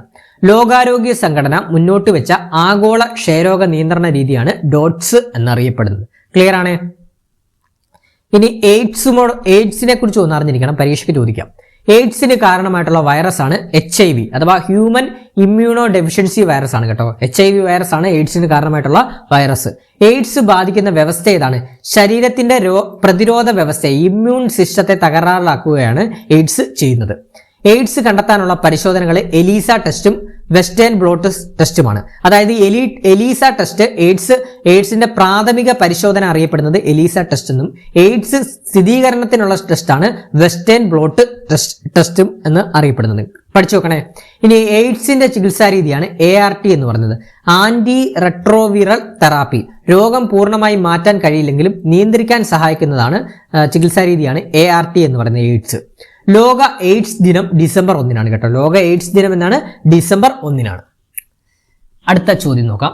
മലിനമായ മണ്ണ്, ജലം, വായു തുടങ്ങിയ ചുറ്റുപാടുകളിൽ നിന്ന് മാലിന്യങ്ങൾ നീക്കം ചെയ്യാൻ സൂക്ഷ്മാണുക്കളെയും സസ്യങ്ങളെയും ഉപയോഗിക്കുന്ന സാങ്കേതിക വിദ്യയാണ് ഓപ്ഷൻ ഡി ബയോ റെമഡിയേഷൻ എന്ന് പറയുന്നത് കേട്ടോ. ബയോ റെമഡിയേഷൻ എന്ന് പറയുന്നത്.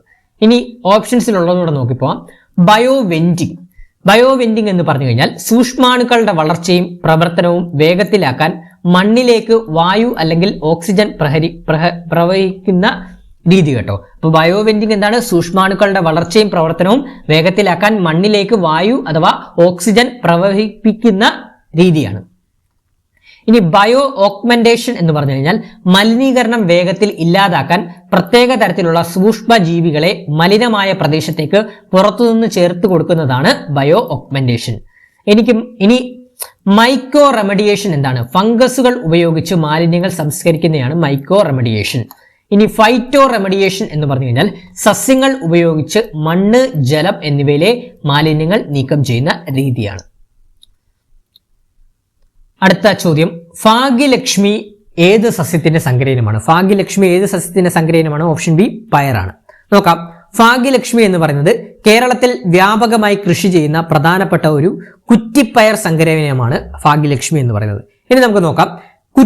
പ്രധാനപ്പെട്ട കുറ്റിപ്പയർ ഇനങ്ങൾ ഏതൊക്കെയാണ്? ഭാഗ്യലക്ഷ്മി, അനശ്വര, കനകമണി, വൈജയന്തി, കൈരളി, കൃഷ്ണമണി കേട്ടോ. അപ്പൊ പ്രധാനപ്പെട്ട കുറ്റിപ്പയർ ഇനങ്ങൾ ഏതൊക്കെയാണ്? ഭാഗ്യലക്ഷ്മി, അനശ്വര, കനകമണി, വൈജയന്തി, കൈരളി, കൃഷ്ണമണി. ഇനി പ്രധാനപ്പെട്ട വള്ളിപ്പയർ അഥവാ നീളപ്പയറിന്റെ ഇനങ്ങളാണ് ലോല, വെള്ളായണി ജ്യോതിക, ശാരിക, മാലിക, അതുപോലെ തന്നെ ഗീതിക, സുമന്ത്.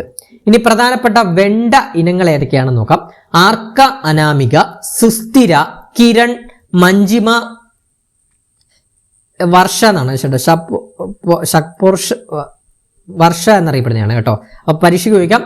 കിരൺ എന്റെ പേരാണ് കിരൺ, അപ്പോൾ കണക്ട് ചെയ്താലോ. അപ്പൊ കിരൺ എന്നറിയപ്പെടുന്ന എന്താണെന്ന് ഏത് സസ്യത്തിന്റെ സങ്കരയിനമാണെന്ന് ചോദിച്ചു കഴിഞ്ഞാൽ വെണ്ട എന്ന് കണക്ട് ചെയ്ത് പഠിച്ചു നോക്കണം കേട്ടോ. ഇനി നെല്ലിന്റെ ഇനങ്ങൾ ഏതൊക്കെയാണ്? ജ്യോതി, ഉമ, ആതിര, അക്ഷയ, കാഞ്ചന, പവിത്ര, അന്നപൂർണ. ഇതിൽ അന്നപൂർണ പരീക്ഷയ്ക്ക് ചോദിച്ചാണ്. പിന്നെ ജ്യോതി ചോദിച്ചാണ്. നമ്മൾ പ്രധാനപ്പെട്ട ഒരു നെല്ലിന്റെ ഇനമാണ് ജ്യോതി എന്ന് അറിയപ്പെടുന്നത്. അപ്പൊ ജ്യോതി ഇനി വരുന്ന പരീക്ഷയ്ക്ക് ചോദിക്കാം കേട്ടോ. ഇനി തെങ്ങിന്റെ ഇനങ്ങൾ കേരശ്രീ, കേരശങ്കര, കേരഗംഗ, ചന്ദ്രശങ്കര, ചന്ദ്രലക്ഷ്മി എന്നിവയാണ്. ക്ലിയർ ആണ്? അടുത്ത ചോദ്യം, മനുഷ്യ ശരീരത്തിലെ കാൽസ്യം ആഗിരണം ചെയ്യുന്നതിന് സഹായിക്കുന്ന വിറ്റമിൻ ഏതാണ്? Answer option B vitamin D ആണ് കേട്ടോ.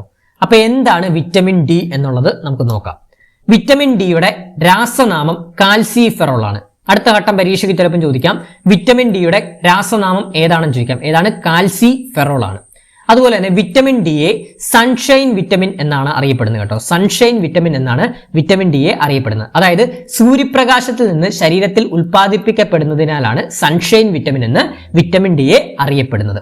വിറ്റമിൻ ഡിയുടെ അഭാവം മൂലം ഉണ്ടാകുന്ന രോഗങ്ങൾ കുട്ടികളിൽ ഉണ്ടാകുന്നത് റിക്കറ്റ്സും അതുപോലെ തന്നെ മുതിർന്നവരിൽ മലേഷ്യയുമാണ് കേട്ടോ. അപ്പോൾ പഠിച്ചു വെക്കണം, നമ്മുടെ വിറ്റമിൻ ഡി അഥവാ ജീവകം ഡിയുടെ അഭാവം മൂലം ഉണ്ടാകുന്ന രോഗങ്ങൾ കുട്ടികളിൽ ഉണ്ടാകുന്ന രോഗമാണ്. ജീവകം ഡിയുടെ അഭാവം മൂലം കുട്ടികളിൽ ഉണ്ടാകുന്ന രോഗം റിക്കറ്റ്സ് എന്നും മുതിർന്നവരിൽ മലേഷ്യയുമാണ്. ക്ലിയർ ആണേ? അതുപോലെ തന്നെ എണ്ണയിൽ ലയിക്കുന്ന ഫാറ്റ് സോലുബിൾ കേട്ടോ, എണ്ണയിൽ ലയിക്കുന്ന വിറ്റമിൻ ആണ് വിറ്റമിൻ ഡി കേട്ടോ. അതായത് അടക്ക് എന്ന് പറയുന്നത്, അടക്ക് എന്നിവയാണ് എണ്ണയിൽ ലയിക്കുന്ന വിറ്റമിനുകൾ. ഇനി ഓപ്ഷനിൽ നിന്നുള്ള വിറ്റമിനൂടെ നമുക്ക് പെട്ടെന്ന് ഓടിച്ചു നോക്കാം. Vitamin B12. വിറ്റമിൻ B12 എന്ന് പറഞ്ഞാൽ രാസനാമം സയാനോ കൊബാലമിൻ ആണ് കേട്ടോ. സയാനോ കൊബാലമിൻ ആണ്. അതായത് കൊബാൾട്ട് അടങ്ങിയിരിക്കുന്ന വിറ്റമിൻ ആണ് വിറ്റമിൻ B12 എന്നറിയപ്പെടുന്നത്. വിറ്റമിൻ B12ന്റെ അഭാവം മൂലം പേർനീഷ്യസ് അനീമിയ കേട്ടോ, പേർനീഷ്യസ് അനീമിയ എന്ന രോഗം ഉണ്ടാകുന്നു കേട്ടോ. പരീക്ഷയ്ക്ക് ചോദിക്കാം പേർനീഷ്യസ് അനീമിയ ഏത് വിറ്റമിന്റെ അഭാവം മൂലമാണ് ഉണ്ടാകുന്നത്? വിറ്റമിൻ B12ന്റെ അഭാവം മൂലമാണ്. ഇനി വിറ്റമിൻ ഇ എന്താണ്? രാസനാമം ടോക്കോഫെറോൾ ആണ് കേട്ടോ. അപ്പൊ വിറ്റമിൻ ഇയുടെ രാസനാമം ഏതാണ്? ടോക്കോഫെറോൾ ആണ്. അതായത് സൗന്ദര്യ വിറ്റമിൻ, ബ്യൂട്ടി വിറ്റമിൻ എന്നും വന്ധ്യതാ വിരുദ്ധ വിറ്റമിൻ എന്നും അറിയപ്പെടുന്നത് വിറ്റമിൻ ഇ ആണ്. ഇനി വിറ്റമിൻ B2 എന്താണ്?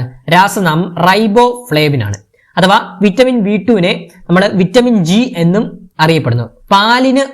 പാലിൽ മഞ്ഞ നിറത്തിന് കാരണമാകുന്ന വിറ്റമിൻ ആണ് കേട്ടോ. അപ്പൊ പാലിൽ മഞ്ഞ നിറത്തിന് കാരണമാകുന്ന വിറ്റമിൻ ആണ് വിറ്റമിൻ B2 അഥവാ വിറ്റമിൻ ജി കേട്ടോ. അടുത്ത ചോദ്യം, ആൽക്കലൈൻ എർത്ത് ലോഹങ്ങളിൽ അറ്റോമിക മാസ് ഏറ്റവും കൂടുതലുള്ള മൂലകം. അപ്പൊ ആൽക്കലൈൻ എർത്ത് ലോഹങ്ങളിൽ അറ്റോമിക മാസ് ഏറ്റവും കൂടുതലുള്ള മൂലകം ഏതാണ്? ഓപ്ഷൻ ബി റേഡിയം ആണ്. റിലേറ്റഡ് ആയിട്ടുള്ള ഫാക്ട് നോക്കാം. ഏറ്റവും കുറഞ്ഞ അറ്റോമിക മാസ് ഉള്ള ആൽക്കലൈൻ എർത്ത് ലോഹം ഏതാണ്? ബെറീലിയം ആണ് കേട്ടോ, ബി ആണ്. അപ്പൊ ഏറ്റവും കുറഞ്ഞ അറ്റോമിക മാസ് ഉള്ള ആൽക്കലൈൻ എർത്ത് ലോഹം ബെറീലിയം ആണ്. ഏറ്റവും കൂടിയ അറ്റോമിക മാസ് ഉള്ള ആൽക്കലൈൻ എർത്ത് ലോഹം ഏതാണ്? അതാണ് ചോദ്യം ചോദിച്ചത്, റേഡിയം. ഇനി റേഡിയോ ആക്റ്റീവ് സ്വഭാവമുള്ള മൂലകമാണ് റേഡിയം. എല്ലുകളിലും പല്ലുകളിലും സമൃദ്ധമായി കാണപ്പെടുന്ന മൂലകം ഏതാണ്? കാൽസ്യമാണ് കേട്ടോ. എല്ലുകളിലും പല്ലുകളിലും സമൃദ്ധമായി കാണപ്പെടുന്ന മൂലകം കാൽസ്യമാണ്. ക്ലോറോഫിൽ കേട്ടോ, ക്ലോറോഫില്ലിൽ അടങ്ങിയിരിക്കുന്ന ലോഹം ഏതാണ്? മഗ്നീഷ്യമാണ്. ക്ലോറോഫില്ലിൽ അടങ്ങിയിരിക്കുന്ന ലോഹം മഗ്നീഷ്യമാണ്. അടുത്ത ചോദ്യത്തിലോട്ട് പോവാം. ഉത്കൃഷ്ടവാതകങ്ങൾ അല്ലാത്ത മൂലകം ഏതാണ്? ഓപ്ഷൻ സി സിലിക്കൺ ആണ് കേട്ടോ. ഉത്കൃഷ്ടവാതകങ്ങൾ അല്ലാത്ത മൂലകമാണ് സിലിക്കൺ. അപ്പൊ എന്താണ് ഉത്കൃഷ്ടവാതകങ്ങൾ എന്ന് പറഞ്ഞു കഴിഞ്ഞാൽ നോക്കാം. പീരിയോഡിക് ടേബിളിൽ 18ാം ഗ്രൂപ്പിൽ ഉൾപ്പെടുന്ന മൂലകങ്ങളെയാണ് ഉത്കൃഷ്ടവാതകങ്ങൾ അഥവാ നിഷ്ക്രിയ വാതകങ്ങൾ എന്ന് വിളിക്കുന്നത്. അപ്പൊ എന്താണ്? പീരിയോഡിക് ടേബിളിൽ 18ാം ഗ്രൂപ്പിൽ ഉൾപ്പെടുന്ന മൂലകങ്ങളെയാണ് ഉത്കൃഷ്ടവാതകങ്ങൾ അഥവാ നിഷ്ക്രിയവാതകങ്ങൾ എന്ന് വിളിക്കുന്നത്. അതായത് നിഷ്ക്രിയവാതകം അഥവാ ഉത്കൃഷ്ടവാതകങ്ങൾ എന്ന് പറഞ്ഞു കഴിഞ്ഞാൽ ഇവ രാസപ്രവർത്തനങ്ങളിൽ പൊതുവെ ഏർപ്പെടാത്ത വാതകങ്ങളെയാണ് ഉത്കൃഷ്ടവാതകങ്ങൾ എന്ന് പറയുന്നത്. മറ്റു മൂലകങ്ങളുമായി എളുപ്പത്തിൽ കൂടിച്ചേരില്ല ഇവ. അതാണ് രാസപ്രവർത്തനങ്ങളിൽ ഏർപ്പെടാൻ സാധിക്കാത്ത വാതകങ്ങളാണ് ഉത്കൃഷ്ടവാതകങ്ങൾ എന്ന് പറയുന്നത്. ഇനി പ്രധാന ഉത്കൃഷ്ടവാതകങ്ങൾ helium, neon, argon, krypton, xenon, radon, oganesson എന്നിവയൊക്കെയാണ് പ്രധാന ഉത്കൃഷ്ടവാതകങ്ങളായിട്ട് വരുന്നത്. ഇതൊക്കെ ഒന്ന് അറിഞ്ഞിരിക്കണം കേട്ടോ. അതുപോലെ തന്നെ സിലിക്കൺ ഒരു ഉത്കൃഷ്ടവാതകമല്ല, അതാണല്ലോ ചോദ്യം. അതുപോലെ തന്നെ സിലിക്കൺ ഒരു മെറ്റലോയിഡ് അഥവാ അർദ്ധചാലകമാണ്, സെമി കണ്ടക്ടർ ആണ് സിലിക്കൺ എന്ന് പറയുന്നത്. പീരിയോഡിക് ടേബിളിലെ 14ാം ഗ്രൂപ്പിലാണ് സിലിക്കൺ ഉൾപ്പെടുന്നത്. കമ്പ്യൂട്ടർ ചിപ്പുകൾ, സോളാർ പാനലുകൾ, ഇലക്ട്രോണിക് ഉപകരണങ്ങൾ എന്നിവയിൽ സിലിക്കൺ വ്യാപകമായിട്ട് ഉപയോഗിക്കുന്നു. അടുത്തത്, കലാമിൻ ഏത് ലോഹത്തിന്റെ അയിരാണ്? കലാമിൻ ഏത് ലോഹത്തിന്റെ അയിരാണ്? ഓപ്ഷൻ സി സിങ്കിന്റെ അയിരാണ് കലാമിൻ കേട്ടോ. അപ്പൊ സ്ഥിരമായിട്ട് ചോദിക്കുന്ന കുറച്ച് മെറ്റലുകളും അയിരുകളും നമുക്ക് നോക്കിപ്പോവാം. സിങ്കിന്റെ പ്രധാന അയിരുകളാണ് കലാമിൻ, സിങ്ക് ബ്ലെൻഡ്. അലൂമിനിയത്തിന്റെ പ്രധാന അയിരുകളാണ് ബോക്സൈറ്റും ക്രയോലൈറ്റും. ഇതിൽ അലൂമിനിയത്തിന്റെ പ്രധാന അയിരാണ് ബോക്സൈറ്റ് കേട്ടോ. ഇനി കോപ്പർ അഥവാ ചെമ്മിന്റെ അയിരുകളാണ് മാലക്കൈറ്റ്, കുപ്രൈറ്റ് കേട്ടോ. Malachite, cuprite. ഇനി ഇരുമ്പിന്റെ അയിരുകൾ ഏതൊക്കെയാണ്? ഹെമറ്റൈറ്റ്, മാഗ്നറ്റൈറ്റ്, സിഡറൈറ്റ് കേട്ടോ. ഇതൊക്കെ സ്ഥിരം പരീക്ഷയ്ക്ക് ചോദിക്കുന്നതാണ്. 1 മാർക്ക് പ്രതീക്ഷിക്കാം ഇനി വരുന്ന പരീക്ഷകളിൽ. അടുത്ത ചോദ്യം പോകാം. താഴെ കൊടുത്തിരിക്കുന്നവയിൽ ഏത് ആവൃത്തിയിലുള്ള ശബ്ദമാണ് മനുഷ്യന് കേൾക്കാൻ സാധിക്കുന്നത്? ആൻസർ ഓപ്ഷൻ ബി 2000 ഹെഡ്സ് ആണ് കേട്ടോ. അതായത് ഒരു മനുഷ്യന് സാധാരണയായി കേൾക്കാൻ കഴിയുന്ന ശബ്ദത്തിന്റെ ആവൃത്തി ഫ്രീക്വൻസി എന്ന് പറയുന്നത് 20 ഹെഡ്സ് മുതൽ 20000 ഹെഡ്സ് വരെയാണ്. അഥവാ 20 ഹെഡ്സ് മുതൽ 20 കിലോ ഹെഡ്സ് വരെയാണ് ഒരു മനുഷ്യന് സാധാരണയായി കേൾക്കാൻ കഴിയുന്ന ആവൃത്തി. 20 ഹെഡ്സ് മുതൽ 20000 ഹെഡ്സ് വരെയാണ്. അതിനകത്ത് ഇങ്ങനെയാണല്ലോ 2000 ഹെഡ്സ്. അതുകൊണ്ടാണ് ആൻസർ 2000 ഹെഡ്സ് എന്ന് വന്നത് കേട്ടോ. ഇനി ഇൻഫ്രാസോണിക് ശബ്ദം എന്ന് പറഞ്ഞു കഴിഞ്ഞാൽ 20 ഹെഡ്സിൽ താഴെയുള്ള ആവൃത്തിയുള്ള ശബ്ദ തരംഗങ്ങളാണ്.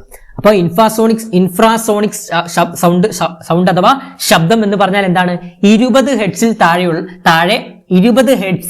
താഴെ ആവൃത്തിയുള്ള ശബ്ദ തരംഗങ്ങളാണ് ഇൻഫ്രാസോണിക് ശബ്ദം എന്ന് പറയുന്നത്. അതായത് മനുഷ്യർക്ക് ഇൻഫ്രാസോണിക് ശബ്ദങ്ങൾ കേൾക്കാൻ കഴിയില്ല. ആന, തിമിംഗലം, ഭൂകമ്പ തരംഗങ്ങൾ എന്നിവ ഇൻഫ്രാസോണിക് തരംഗങ്ങൾക്ക് ഉദാഹരണമാണ്. ഇനി അൾട്രാസോണിക് തരംഗം അഥവാ അൾട്രാസോണിക് ശബ്ദം എന്ന് പറഞ്ഞു കഴിഞ്ഞാൽ 20000 ഹെഡ്സ് അഥവാ 20 കിലോ ഹെഡ്സിന് മുകളിൽ ആവൃത്തിയുള്ള ശബ്ദ തരംഗങ്ങളാണ് അൾട്രാസോണിക് ശബ്ദ തരംഗങ്ങൾ. മനുഷ്യർക്ക് ഇത് കേൾക്കാൻ കഴിയില്ല. വവ്വാൽ, ഡോൾഫിൻ തുടങ്ങിയ ജീവികൾ സഞ്ചാരത്തിനും ഇരപിടിക്കാനും അൾട്രാസോണിക് തരംഗങ്ങൾ ഉപയോഗിക്കുന്നു. അതുപോലെ തന്നെ മെഡിക്കൽ സ്കാനിംഗ്, സോണാർ എന്നിവയിലും അൾട്രാസോണിക് ശബ്ദം ഉപയോഗിക്കുന്നു കേട്ടോ.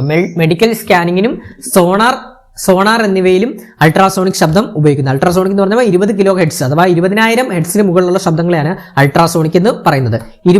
20 ഹെഡ്സിൽ താഴെയുള്ള ശബ്ദങ്ങളെയാണ് ഇൻഫ്രാസോണിക് ശബ്ദം എന്ന് പറയുന്നത്. മനുഷ്യന് കേൾക്കാൻ സാധിക്കുന്ന ശബ്ദം എന്ന് പറഞ്ഞാൽ 20 ഹെഡ്സ് മുതൽ 20000 ഹെഡ്സ് വരെയുള്ള ശബ്ദങ്ങളെയാണ് കേട്ടോ. ഇനി ശബ്ദത്തിന്റെ ആവൃത്തി അളക്കുന്ന യൂണിറ്റ് ആണ് ഹെഡ്സ് എന്ന് പറയുന്നത്. ശബ്ദത്തിന്റെ തീവ്രത അളക്കുന്ന യൂണിറ്റ് ആണ് ഡെസിബൽ എന്ന് പറയുന്നത്. ക്ലിയർ ആണേ? അടുത്ത ചോദ്യം. വസ്തുക്കൾക്ക് സ്ഥാനം മൂലം, കോൺഫിഗറേഷൻ മൂലമോ ലഭിക്കുന്ന ഊർജ്ജമാണ് ഓപ്ഷൻ എ സ്ഥിതികോർജ്ജം. നോക്കാം. ഒരു വസ്തുവിന് അതിന്റെ സ്ഥാനം കൊണ്ടോ രൂപം കൊണ്ടോ ഘടന കൊണ്ടോ ലഭിക്കുന്ന ഊർജ്ജമാണ് സ്ഥിതികോർജ്ജം. അപ്പൊ എന്താണ്? ഒരു വസ്തുവിന് അതിന്റെ സ്ഥാനം കൊണ്ടോ രൂപം അഥവാ ഘടന കൊണ്ടോ ലഭിക്കുന്ന ഊർജ്ജമാണ് സ്ഥിതികോർജ്ജം. സ്ഥിതികോർജ്ജത്തിനുള്ള ഉദാഹരണങ്ങൾ സ്ഥിരമായിട്ട് പരീക്ഷയ്ക്ക് ചോദിക്കുന്നതാണ്. ഡാമിൽ തടഞ്ഞു നിർത്തിയിരിക്കുന്ന വെള്ളം, വലിച്ചു പിടിച്ചിരിക്കുന്ന വില്ല് കേട്ടോ, എന്നിവയൊക്കെയാണ് പ്രധാന ഉദാഹരണങ്ങളായിട്ട് വരുന്നത്. ഇനി ഒരു വസ്തുവിന് അതിന്റെ ചലനം മൂലം, മോഷൻ കേട്ടോ, ഒരു വസ്തുവിന് അതിന്റെ ചലനം കാരണം ലഭിക്കുന്ന ഊർജ്ജമാണ് ഗതികോർജ്ജം കേട്ടോ.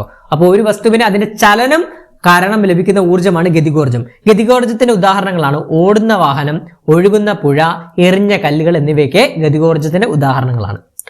ഒരു വസ്തുവിന്റെ സ്ഥിതികോർജ്ജത്തിന്റെയും ഗതികോർജ്ജത്തിന്റെയും തുകയാണ് യാന്ത്രികോർജ്ജം കേട്ടോ. ഒരു വസ്തുവിന്റെ സ്ഥിതികോർജ്ജത്തിന്റെയും ഗതികോർജ്ജത്തിന്റെയും തുകയാണ് യാന്ത്രികോർജ്ജം എന്ന് അറിയപ്പെടുന്നത്. ഇനി സ്ഥിതികോർജ്ജം, ഗതികോർജ്ജം എന്നിവ ഉൾപ്പെടെ എല്ലാത്തരം ഊർജ്ജത്തിന്റെയും SI യൂണിറ്റ് ജൂൾ ആണ് കേട്ടോ. അപ്പൊ എനർജി അഥവാ ഊർജ്ജത്തിന്റെ SI യൂണിറ്റ് എന്താണ്? ജൂൾ ആണ്. ഇനി ഊർജ്ജ സംരക്ഷണ നിയമം എന്ന് പറഞ്ഞാൽ law of conservation of energy, ഊർജ്ജ സംരക്ഷണ നിയമം എന്ന് പറഞ്ഞാൽ എന്താണ്? ഊർജ്ജത്തെ നിർമ്മിക്കാനോ നശിപ്പിക്കാനോ സാധിക്കില്ല. ഒരു രൂപത്തിലുള്ള ഊർജ്ജത്തെ മറ്റൊരു രൂപത്തിലേക്ക് മാറ്റാൻ മാത്രമേ കഴിയൂ. ഉദാഹരണത്തിന്, ഒരു കല്ല് മുകളിൽ നിന്ന് താഴേക്ക് വീഴുമ്പോൾ അതിന്റെ സ്ഥിതികോർജ്ജം കുറയുകയും അത് ഗതികോർജ്ജമായി മാറുകയും ചെയ്യുന്നു എന്നിവയാണ്. അപ്പൊ അതാണ് law of conservation of energy അഥവാ ഊർജ്ജ സംരക്ഷണ നിയമം എന്ന് പറയുന്നത്. ക്ലിയർ ആണേ? അടുത്ത ചോദ്യം. ഇവയിൽ ഏതാണ് പ്രകൃതിദത്ത പോളിമർ? ഇവയിൽ ഏതാണ് പ്രകൃതിദത്ത polymer? Answer option B cellulose ആണ്. നോക്കാം. പ്രകൃതിദത്ത പോളിമർ എന്ന് പറയുന്നത് പ്രകൃതിയിൽ നിന്ന് സ്വാഭാവികമായി ലഭിക്കുന്ന പോളിമറുകളെയാണ് പ്രകൃതിദത്ത പോളിമർ എന്ന് പറയുന്നത്. ഇനി പ്രധാനപ്പെട്ട പ്രകൃതിദത്ത പോളിമറുകൾക്ക് ഉദാഹരണങ്ങളാണ് സെല്ലുലോസ്, അന്നജം, പ്രോട്ടീനുകൾ, DNA, സ്വാഭാവിക റബ്ബർ, പട്ട്, പരുത്തി എന്നിവ. ഇനി സസ്യങ്ങളുടെ കോശഭിത്തിയുടെ പ്രധാന ഘടകമാണ് സെല്ലുലോസ് കേട്ടോ. സസ്യങ്ങളുടെ കോശഭിത്തിയുടെ പ്രധാന ഘടകമാണ് സെല്ലുലോസ്. ഭൂമിയിൽ ഏറ്റവും കൂടുതൽ കാണപ്പെടുന്ന പ്രകൃതിദത്ത ഓർഗാനിക് പോളിമറാണ് സെല്ലുലോസ്. ഇനി ഓപ്ഷൻസ് തന്നിട്ടുള്ളത് നോക്കാം. പോളിത്തീൻ എന്ന് പറഞ്ഞാൽ ഈഥീൻ മോണോമറുകൾ ചേർന്നുള്ള കൃത്രിമ പ്ലാസ്റ്റിക് ആണ് പോളിത്തീൻ. ഇനി നൈലോൺ എന്ന് പറയുന്നത് മനുഷ്യൻ നിർമ്മിച്ച ആദ്യത്തെ പൂർണ്ണ കൃത്രിമ നാരാണ് കേട്ടോ. അപ്പൊ മനുഷ്യൻ നിർമ്മിച്ച ആദ്യത്തെ പൂർണ്ണ കൃത്രിമ നാരാണ് നൈലോൺ. ഇനി ബേക്കലൈറ്റ് എന്ന് പറഞ്ഞാൽ ആദ്യമായി നിർമ്മിക്കപ്പെട്ട കൃത്രിമ പ്ലാസ്റ്റിക് കേട്ടോ. അപ്പൊ ആദ്യമായി നിർമ്മിക്കപ്പെട്ട കൃത്രിമ പ്ലാസ്റ്റിക് ആണ് ബേക്കലൈറ്റ് എന്ന് അറിയപ്പെടുന്നത്. ക്ലിയർ ആണ്? ഇനി അവസാനത്തെ ചോദ്യം, ഖരവസ്തുക്കൾ ചൂടാക്കുമ്പോൾ അവ നേരിട്ട് വാതകമായി മാറുന്ന പ്രക്രിയയാണ്. ഖരവസ്തുക്കൾ ചൂടാക്കുമ്പോൾ അവ നേരിട്ട് വാതകമായി മാറുന്ന പ്രക്രിയയാണ് ഓപ്ഷൻ എ ഉത്പതനം എന്ന് പറയുന്നത്. അപ്പൊ ഇനി വരുന്ന പരീക്ഷയ്ക്ക് റിലേറ്റ് ചെയ്ത് ചോദിക്കാം, ഉത്പതനത്തിന്റെ ഉദാഹരണങ്ങൾ എന്തൊക്കെയാണ്? കർപ്പൂരം നമുക്കറിയാം, കർപ്പൂരം കത്തിച്ചു കഴിഞ്ഞാൽ എന്താണ്? വാതകാവസ്ഥയിലോട്ടല്ലേ പോകുന്നത്. പിന്നെ ഗോളികകള്, ammonium chloride, iodine, dry ice കേട്ടോ. കാർബൺ ഡയോക്സൈഡ് ആണ് ഡ്രൈ ഐസ് എന്ന് പറയുന്നത്. എന്നിവയൊക്കെയാണ് ഉത്പാദനത്തിന്റെ ഉദാഹരണങ്ങളായിട്ട് വരുന്നത്. ഇനി ഓപ്ഷൻസിലുള്ളതോടെ നോക്കാം. ദ്രവീകരണം, മെൽറ്റിംഗ് അഥവാ ഫ്യൂഷൻ. ദ്രവീകരണം എന്ന് പറയുമ്പോൾ ചൂടാക്കുമ്പോൾ ഖരവസ്തുക്കൾ ദ്രാവകമായി മാറുന്ന പ്രക്രിയയാണ് ദ്രവീകരണം എന്ന് പറയുന്നത് കേട്ടോ. അതായത് ഐസ് ഉരുകി വെള്ളമാകുന്നതാണ് കേട്ടോ. പിന്നെ ബാഷ്പീകരണം,